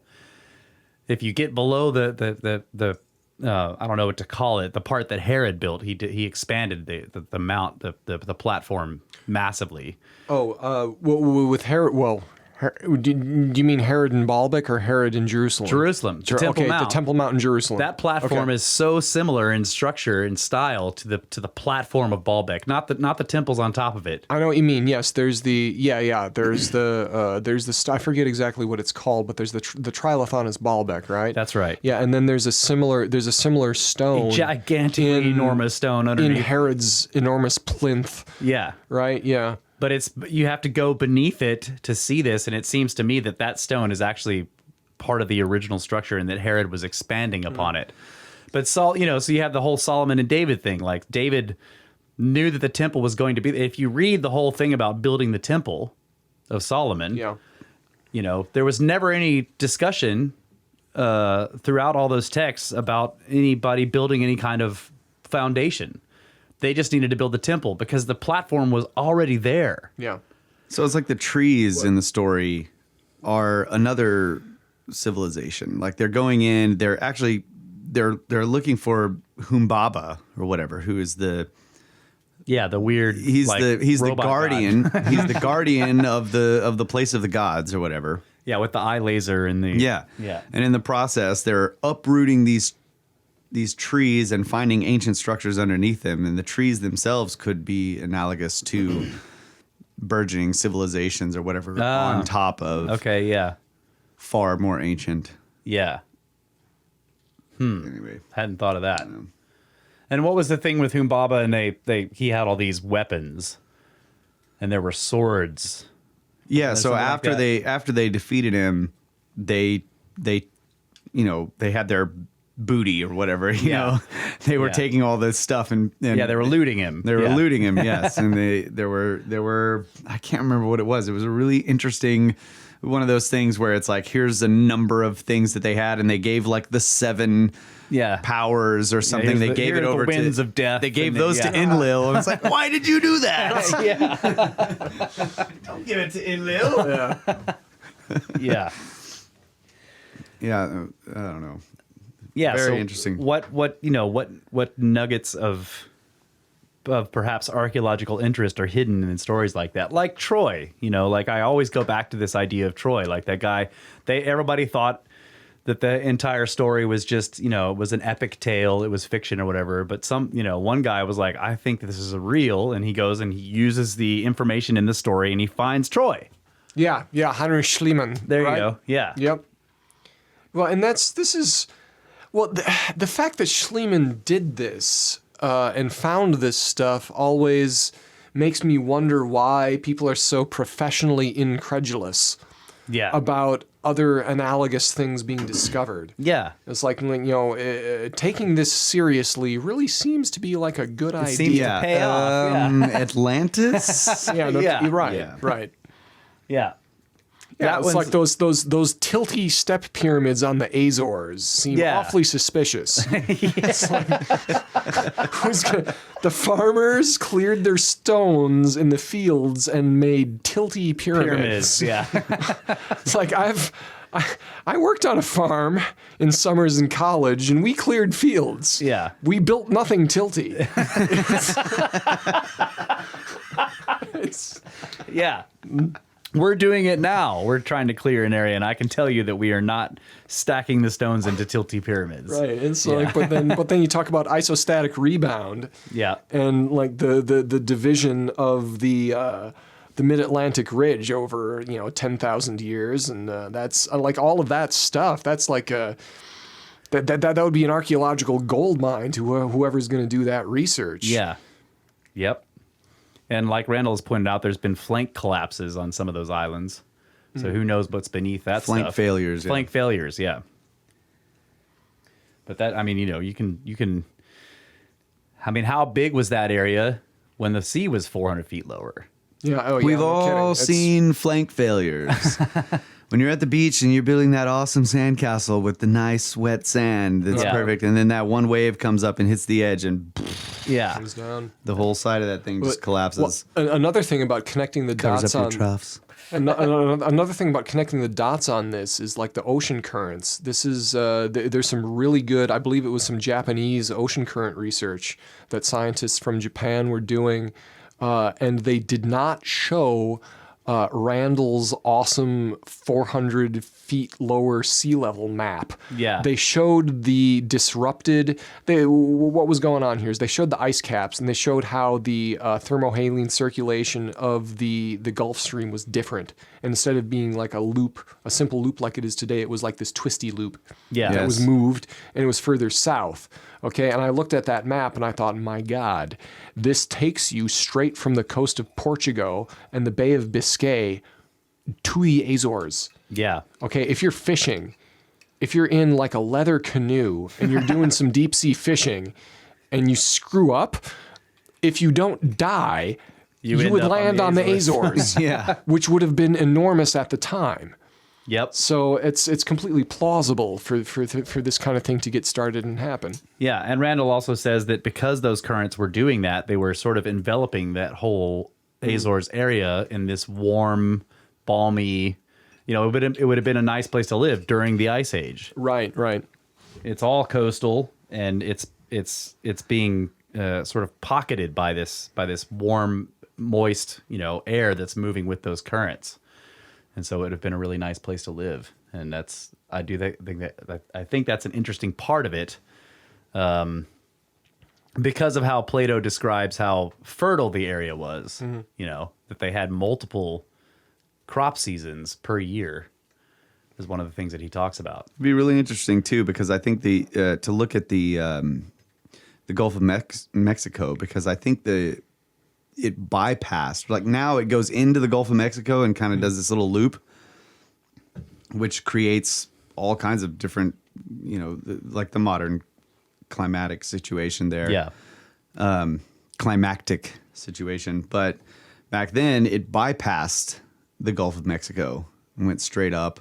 Yeah. And so how, if you were to analyze like what type of climate situation might that create down in Central America, Oh, yeah. it might, I don't know. I'm just thinking about like all of the crazy stuff that's built down there. It might give you an idea of like, because it's overcome with jungle. Were they really going in and clear cutting jungle to build all of these crazy structures that we're finding with LiDAR now, cities the size of Manhattan? Yeah. Or was it grassland?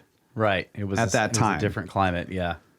It wasn't a jungle. Yeah. Exactly. Why? That would be the hardest thing to do, is to go and build the type of stuff we see underneath that jungle. Yeah. Yeah, that's a good point. All those Mayan plazas, those beautiful, huge Mayan plazas that now with like gasoline-powered stuff, we keep like golf course nice. Yeah. Which presumably the Incans, the Maya, that was terrible. The Mayans, I'm sorry, internet. The Mayans... Don't read the YouTube comments. the Mayans kept, would have also kept nice,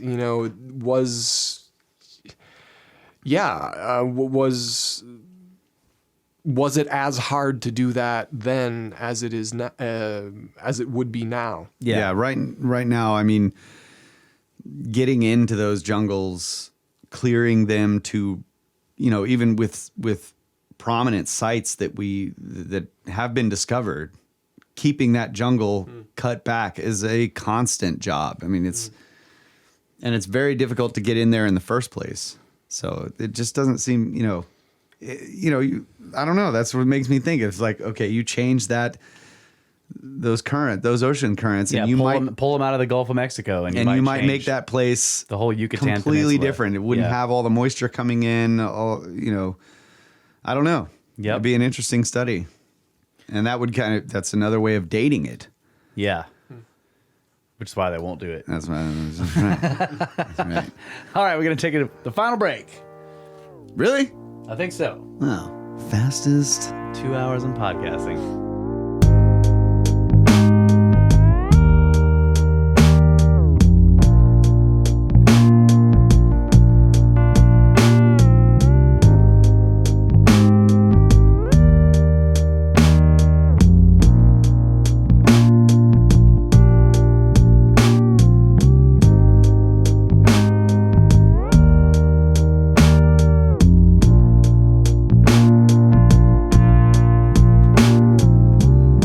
Taking the dreadful blaze and the seven splendors of Humbaba back from Enlil. There we go.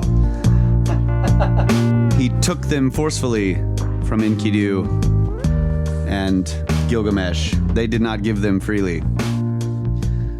I just looked that up in my notes. But I want to get back to the prime symbol to wrap this up. And let's talk about what is our prime symbol? Modern civilization. Yeah.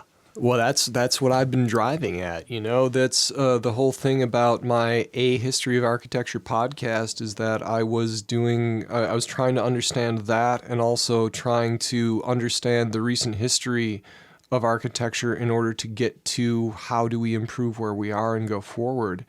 And that is, if you have to ask one question, that's one of the good ones to ask. I've been trying to work on this. So to start about to where we have come from. We have come out of, as I said, I think I said earlier, the idea of infinite axial space. Yeah. And you can see that expressed instinctively in a cathedral, that it's about the space inside, about the light coming through the space inside, the steeple, as Russ was mentioning some time ago, that the steeple indicates, approximates as much as you can, infinity. Yeah. That it's a vanishing point, right? And Brunelleschi, with his perspective, gestured to this. This is what we're coming out of. This is what we have been doing, and so instinctively done with the cathedrals, consciously done with perspective, consciously done with Descartes' coordinate system, and the obsession with efficiency in machines, which has done good and bad, which we were kind of breaking down like to the level of smartwatches. It's like been getting smaller and smaller, the increments of innovation. So yeah, clearly we're in a place where there's not much left there. Like that vein in the mine is starting to run dry. We've been aware of that for a while. So yeah, this was part of. Speaking with Dana about that, I had been. I was really inspired by some of the great stuff that she was saying. That she had been. And this is one of the things that we want to discuss, and the things that we're going to be going over and committing to video and audio in the YouTube and the podcast, some of the living process stuff. But what she had been telling me recently was about the idea of expansion and contraction, about going out and going in. And so this was coming out of the idea of infinite space and of growth, which we can understand in terms of economic growth, spatial growth, in terms of, and she was working this out conceptually in a project, which I'm not going to do justice to in a summary, but she was really great in describing it, about how the density would expand and then contract, and this whole idea of understanding the contraction, understanding not just as linear infinite space, but of curving around and turning back. And that comes in gravity bending space. That's part of that. Relativistic. Yep. Yeah. And relativism makes, and when you get, and I was listening to her and I said, the reciprocal. Yeah. This is a reciprocal space. And she paused and thought about it for a second. She was like, yeah, okay, right. And then we went on into a really interesting conversation. And I think that to me was a really, like, I've been cranking on this forever. It's one of the many reasons that it's fantastic that we're working on stuff together is I've been trying to think about what would this type of new prime symbol be. And here she is talking about this thing that ties into these prior precedents of what Einstein was talking about. And in terms of what seems to be a natural thing that a lot of people are talking about with waveforms, people understanding frequency, and like why are singing bowls suddenly a big thing besides the fact that they're kind of awesome? Yeah, you know, it has to do with resonance, and resonance has to do with reciprocal. It has to do with a sine wave going up and down, back and forth. It has to do with entrainment. It has to do with your metaphysically, and even in terms of meditation. It has to do with your own body which it does physically, responding to the vibration. Like you can feel the vibration in the cavities of your chest and everything. It has to do with this going out and coming back. And this is a distinct and different kind of thinking about space. It's not the pure linear expansion. Yeah. And even when people were talking about like the moon landing, this was an interesting look back when it was the anniversary of the moon landing, last year, last summer, and I thought it was really profound and important. And something that I've thought about as well is that the real great advancement. Going to the moon, yeah, it was great. It was wonderful. We got solar cells. Computers improved. This is good. We did what John F. Kennedy said we should, and it was great. But the real breakthrough that some people were commenting on is when the camera was turned back at the Earth. Yeah, that's right. That we looked back at ourselves. And all of this desire to go out gave us the capacity to look back with a new perspective. So in that sense, exactly. In that sense, that is that conceptual turning around, that reciprocal, that return. So with Einstein, you get the time dilation, so you can go out at light speed and turn back and look at ourselves in the past. That's another aspect of it, right? Yeah. How would you express this in architecture? Well, we don't know yet. Oh, okay. I've been trying to imagine how would a room look if it had reciprocal space. What I've been thinking and the type of stuff that I've been doing how long have I been doing this? Since 06 or 04? So going on like the work that came out of what Christopher Alexander was working on, is the sense of Christopher Alexander is. Oh, God, I'm sorry. That's yes. It would look like a particle collider. He's the. It's a serpent eating itself.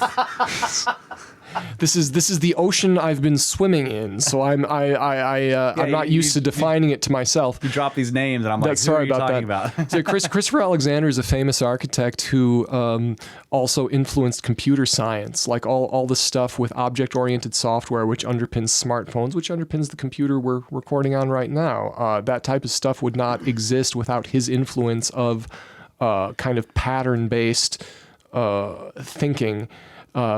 So he, in his ideas about how architecture should go on beyond the limitations of the problems of the modernist movement, a central part of that is the idea of what he called the mirror of the self test, which is, I think it could be renamed. He didn't think that should be the name of it forever.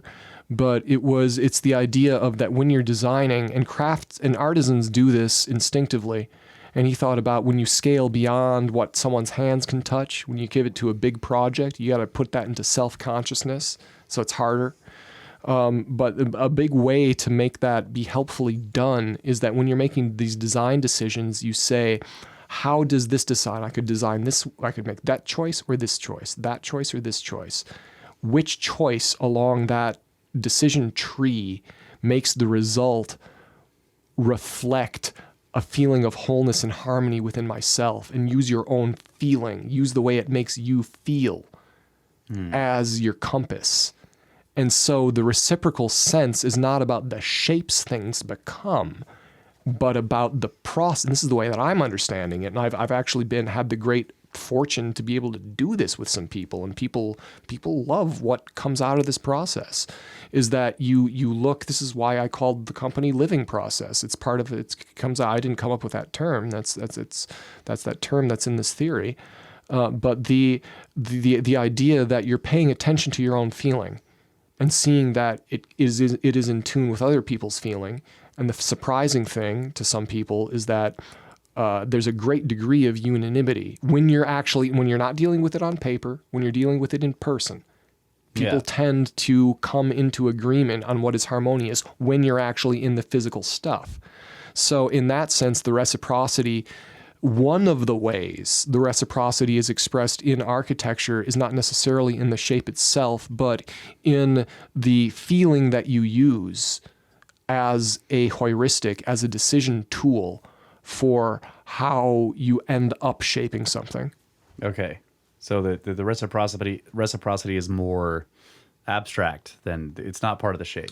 Because I was thinking, like, what are you going to build a collapsed hypercube? No, Right. Well, some people have been trying to do it. I'm going to throw this Eisenman- out there. I want to throw this out there. This is a challenge. Okay, so Okay. our technology hasn't caught up with our ideas or possibly our understanding of the universe yet. But if we could create portals, Yeah. and if we actually do, that changes the concept of a door, which is huge. Doorways. The door is like a big concept in all kinds of ancient cultures. We have but talked about the philosophy of doors. Yeah. Yes. But now you can create architecture, and your doors are these circles, like the wormhole or something. It's a portal. So you don't need the actual architectural structure, the shape, the lintel of a door. You use the portals and you design this architectural thing to be in, where the portals create the entry and exit. And so how would you design that? You want to be in a space. You don't necessarily want to go into some other planet or whatever. Maybe you do, but if you had that ability, what would your structure look like? If you could go from this point and end up behind yourself in another room. You see what I'm saying? Maybe. I want to make sure that I know what you mean first. I think what you mean that if teleportation existed, And you could build it as a thing you walked through. Okay. And you came out on the other side, wherever the other end of the portal was. Yeah. Bamf off into Yeah, so because I'm thinking about, once again, this is one thing that we love to do here. Okay. When that civilization falls and that technology is no longer there and people far in the future discover these structures, they will have no idea right. what is going on here. How Yeah. did they get in and out of this space? We have this problem today, by the way. Yeah, we do. When we're looking at ancient structures. How did they get in and out of this place? You see what I'm saying? I don't know. I'm just thinking of like this reciprocal idea, but of course I'm using weird ideas of physics that you could go in a circle through a portal and be back in a different place. You know what I'm saying? I don't know. Yeah, when you're looking through the door, on the other side of the door, through that room, is just your back. Yes. It's a reciprocal space. Because when you step through that portal, you come out the wall behind you. Yes, exactly. How would the architecture change, right? Like this is just a fun thought experiment, Yeah, perhaps. because your building does not necessarily have to be all in the same place either. Well, that's right. Well, okay. This gets into the sense of this would end up in what's I think interesting about where we're going with this is that in terms of the virtual world and technology, we're there. Yeah, That's true. Okay, right. what you just said is a physical hyperlink. Alpha world, bro. yeah, it's Alpha World. They're physical hyperlinks. Yep. So it would make sense to me, and so if this is happening, we have a world without roads. Yeah. Number one. Absolutely. Yeah. Okay, no roads. If this is consistent, maybe roads are there for a backup. Yeah. But They're just old. Yeah, they're Because like once we develop the footpaths, technology, maybe. Yeah, what And do they we would do become- with all of them? People would use them for hobbies, and there would be races and. they're short distance roads, maybe. Yeah, yeah. But in anything that is worth the energy of the teleportation, Yeah. no road needed. No road needed. The other thing would be that the organization of space begins to resemble the organization of websites Yeah. because you can hyperlink and jump from one to the other. Yep. This would do very interesting things to architecture. Yeah. I mean, seriously. Yep. This is cool. I don't know. To me, it is. I'm not an architect. Especially if you can't confine if the portals themselves have a defined shape. If they're That's always true, yes. round or oval or something, you can't make a square one. Then suddenly architecture is going to be being built around these these shapes. Well, that would be interesting too. Yeah. Well, if you're okay, if we're assuming that whatever energy is being used is going to be in a round shape, which I could see as plausible. Yeah, it's going to be a circle or an oval. So, and however, that does not change the fact that the human body fits elegantly into roughly rectangular. That's spaces. what I was going to say. Come on, gate of the gods, buddy. I want it to be this big, massive stone. Like, it has to be this weird lintel stone with the two pillars. Okay. And so that brings up because if the portal is circular and humans would remain using the utility of right angles despite postmodern architects' attempt to do funky things beyond it, it's still there, it's still useful. But anyways, so then what this raises is the old the old shibboleth of squaring the circle. Yeah. You'd have the challenge would be one of the challenges would be adapting, getting the two to harmonize. Yeah. You got your rectangular human occupancy spaces combined with the round portal. And so, doorways, again, to how the door would look, it would be an interesting dialogue of circle and square. Yeah. And what's interesting is that there are ancient structures that do this already. Malta has, where they would take a whole block and they'd cut the circle out of the entire block, and that's the portal into the structure or through a part of the structure. We're basically doing it the hardest way possible, right? When you think of building a door, the easiest thing is a square. You stand up two things and you lay something across it. No, they cut out a giant block, set it down in the middle of where they wanted to go through, and then cut a hole through it. A round one. A round one.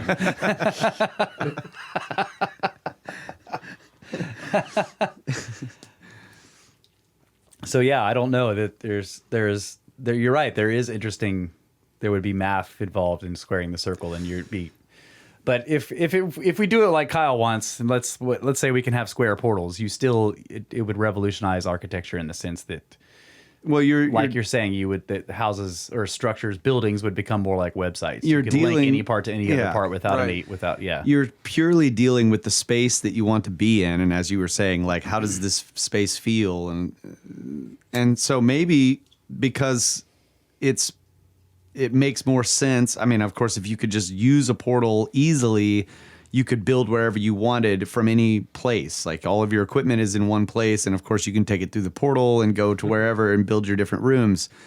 But if I'm thinking of a single structure, like if I want to be here within my space, but of course I don't need to go from this room to that room exactly. I can turn right here and end up over there to my left in the room. You see what I'm saying? Like, this is... Yeah. That's weird. I don't know why I'm nerding out on that, but it's probably the Riesling. Yeah. We got to be careful with this wine. Buddy. I know. We don't want a repeat of episode 1. Which doesn't exist, by the way, people. Don't even look for it. But so you're searching for this thing, a new type of architecture. Yeah. Well, I think that I'm not the only person who's been doing that. The Bauhaus famous school was trying to do this. Frank Lloyd Wright was trying to do this. Louis Sullivan was trying to do this. Each in their different ways. And I think, and really the thing that was driving them was there was and remains so much change in the culture at large that was happening faster than the modes of dwelling or building or thinking about buildings were going. And they saw this gap that was causing any number of problems, either in the way people did things practically or the way that people felt. Whenever there's that gap of change happening faster than we're catching up with it, there seems to be quite rightly that drive to do that. But I think that And of course, it's possible to do this without prime symbol as a kind of heuristic, as a kind of lens to solve things, way of seeing it. But I certainly have a feeling that if we were to be honest, not to invent a concept that we impose on the world, but to be honest about actually discovering something which describes the way, the new emergent way of thinking about math and thinking about space that is surfacing. And it's possible for old cultures to kind of fossilize and continue on for a long time. That's happened in history. Maybe that's happening now, but I'd like to think, and certainly my instinct is that there is new stuff bubbling up. And so if you're going to be able to clearly understand what that is, then that's going to help you or anyone be better in tune with it. Yeah. Is it possible that, are we still affected by the proper expressions of this from past cultures, from previous, like, why is it that when I walk into... Oh, tremendously. Yeah. Like, so I walk into a structure that was built thousands and thousands of years ago, and I get this sense of awe, or this sense of that this structure, there's something about this place that's, I don't know, the word sacred could be used. Is that me experiencing their proper expression of it? I'd say so. Yeah. I'd say so because this gets back to what Vasily Kandinsky was talking about, that they're in things that are that rise to the level of great art, great architecture, great craft, great music, that because we are still human, because the natural world is still the natural world, because physics is still physics, all of those things which either do not change, or if they change extremely slowly. All of those things are still speaking to us. Yeah. And so something that really sang on those levels, that really hit those notes beautifully, they're still going to hit those notes. There is stuff that's lost. In your a great turn of phrase that you guys said, that Egypt is hard. In one sense, like what you're talking about, you can go to the Temple of Dendera.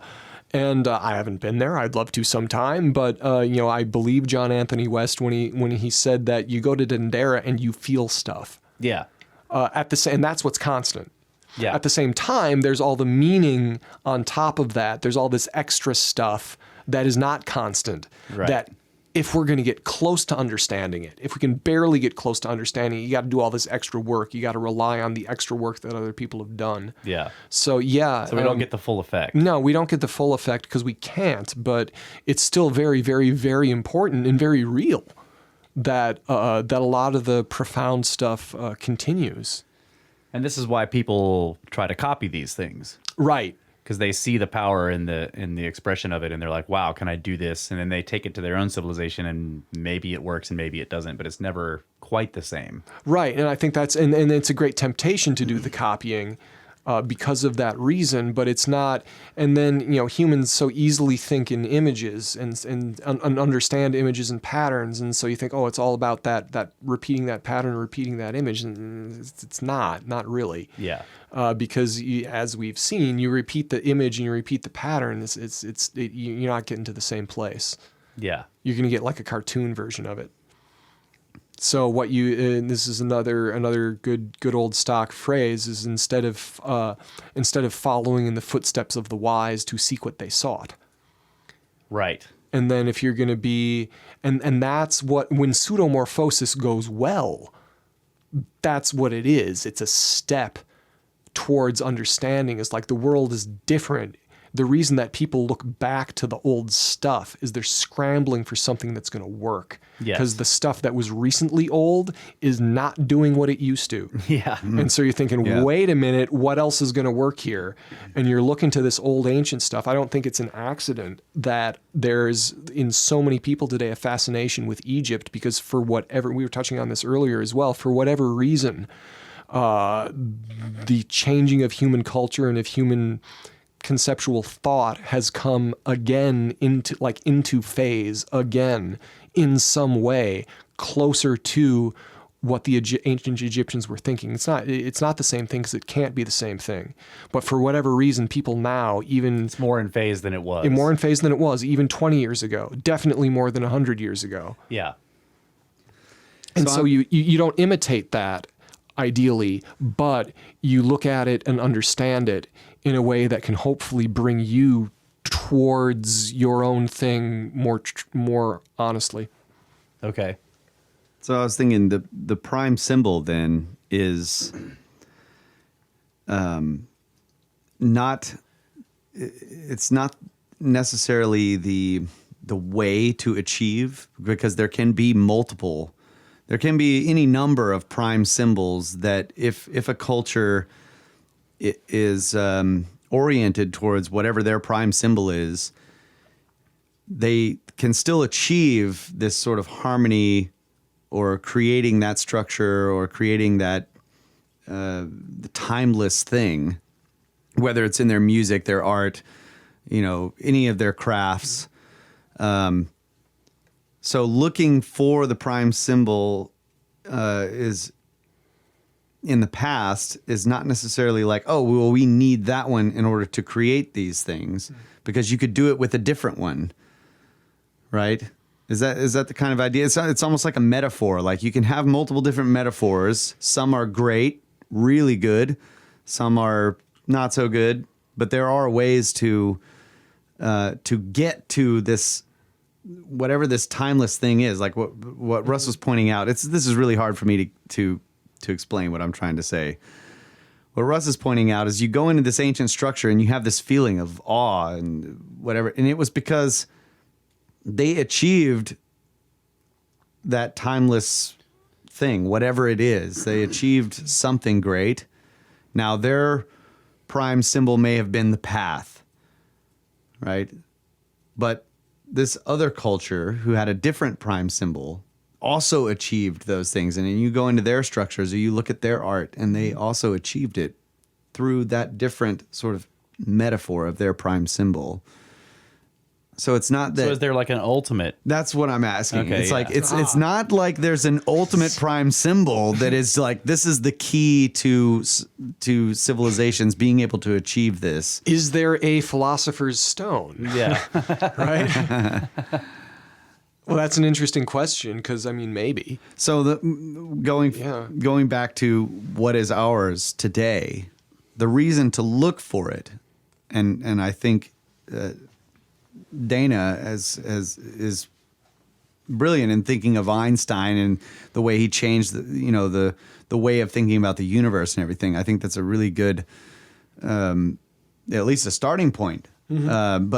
But if you do figure it out, does that give you access to creating something timeless in a way, or is it just a?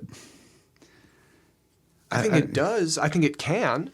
I mean, it doesn't guarantee. It doesn't guarantee anything, but it can open stuff up. A good example from history of this is Brunelleschi.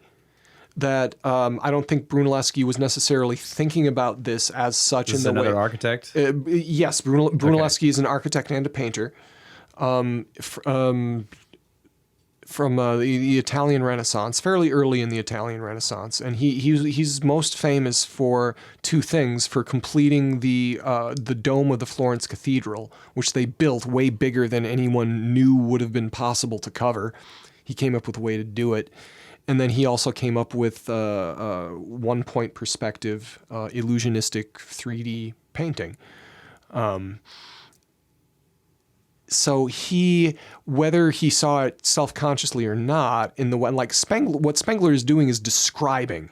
He's describing stuff that's a process, and people, you don't need to think about it the way that Spengler did in order for it to happen. He's describing a process with prime symbols. So Brunelleschi was going through this. He was expressing this prime symbol of the infinite and axial space, and being inspired by the work of the Arab world scholar Al-Hassen, who was working with optics. The whole idea of infinity and the vanishing point was dealt with in a certain way there, thinking about how lenses worked. And he had been reading that stuff and thought, hey, wait a minute, could this, if you're thinking about perception going in, what about representation going out? And he ended up doing a famous painting, which was really an experiment, about the plaza in Florence, and from that, the kind of 3D type illusion painting with perspective that we know today came out of that. But he ended up contributing with this prime symbol of infinite space. That was perspective painting, and thinking of the world like that was such a huge contribution.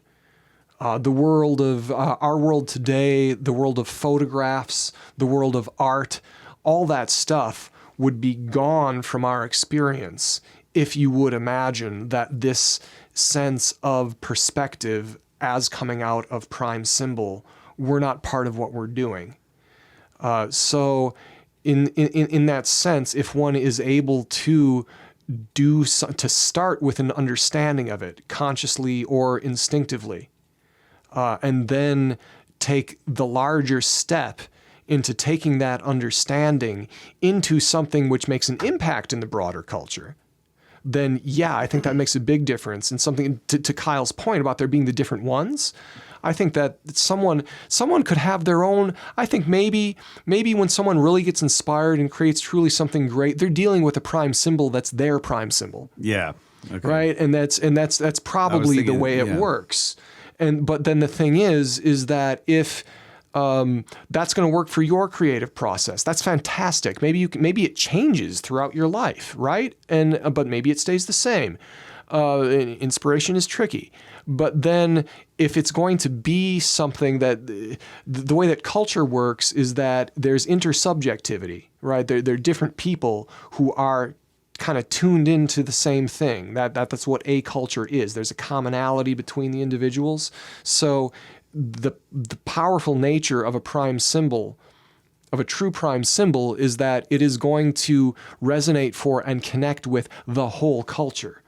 Mm-hmm. So that someone who is using that, not only are they going to be more likely to create something that has a huge impact, but the way of understanding, when understood by other people, is going to catch on like wildfire, and to be able to have that similar kind of inspiration and opening beyond just the single person. So it's really tough to know because it's scale invariant. If you're in a group of people and one person has their own sort of prime symbol and inspiration, and they do something, and then those people like gravitate to that or lock into that, and then because it's like a group of musicians might do this, and they may have their own little sort of culture of music amongst themselves that never actually gets out to the broader world. It's hard to tell if it's like Einstein had his own, but it resonated with a bunch of people. And now we can look back on that and see that, like, okay, yes, this is this big pattern. Sure. Right. But for him, it was just a tiny one. It was his own. And maybe the few scientists that were around him at the time, they had no idea it was going to do what it did, for example. I don't know. It's scale invariant in a way. But I also think that there are ultimate aspects to it. Like, I think it's pretty undeniable that most of the great architecture contains sacred geometric principles. Yes. That are expressed in the universe at large, and that architects and builders have tried to put these into their works throughout time, and the best ones contain it in multiple dimensions and in multiple ways that continuously blow your mind. Right. So even though so we look at this structure, and what you can see is that the foundation is that sacred geometry. And I would go so far as to say the foundation of all great timeless structures contains sacred geometry in multiple ways, and then the rest of it contains the prime symbol of that current civilization. I think that's that's why we miss the nuances, but we can still experience the awe because it's part of the universe. I think that's a very good way of putting it. And to bring it down to a specific example, again, look at the layer cake of the Pythagorean Theorem. Yeah. Because that's something where the truth of it, the function of it, the utility of it has remained constant because the math has not changed. Yeah. But the mode of expression, the mode of understanding has gone through various symbols. Yeah, it's passed through multiple lenses of symbols. Yeah. Exactly, has been expressed in various ways over time. Fantastic way to bring all the tangents right back to the beginning there, buddy. Professionally Your timing done, sir. is perfect. All right, well, tell people where they can find you and your podcast and your YouTube channel. Yeah, I would say that would be livingprocess.net. All right. Is where all of that is going to be linked to. All right. And you're in the process of a living move process. That's right. So may not be being updated for a little while until you get everything settled. Is that right? But Yeah, we're going to get some, this is... you guys doing some roadcasts? We can. I'd call this one of them, which has come out really fantastically. Yeah. And thank you. It's been delightful, absolutely delightful. But yeah, we're gonna be this is one good reason for me to get my gear in gear to get some links up there so that people can do some deep dives. There you go. Yeah. Well, thank you very much.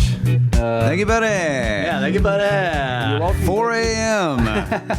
Is it 4 a.m.? Holy It is crap. 4 a.m. Yeah. and quite a few bottles of wine. So. Yeah. Well, everybody, you guys all know everything at the end of the show, so just listen to any other show for all the end of the show stuff, and have a good night.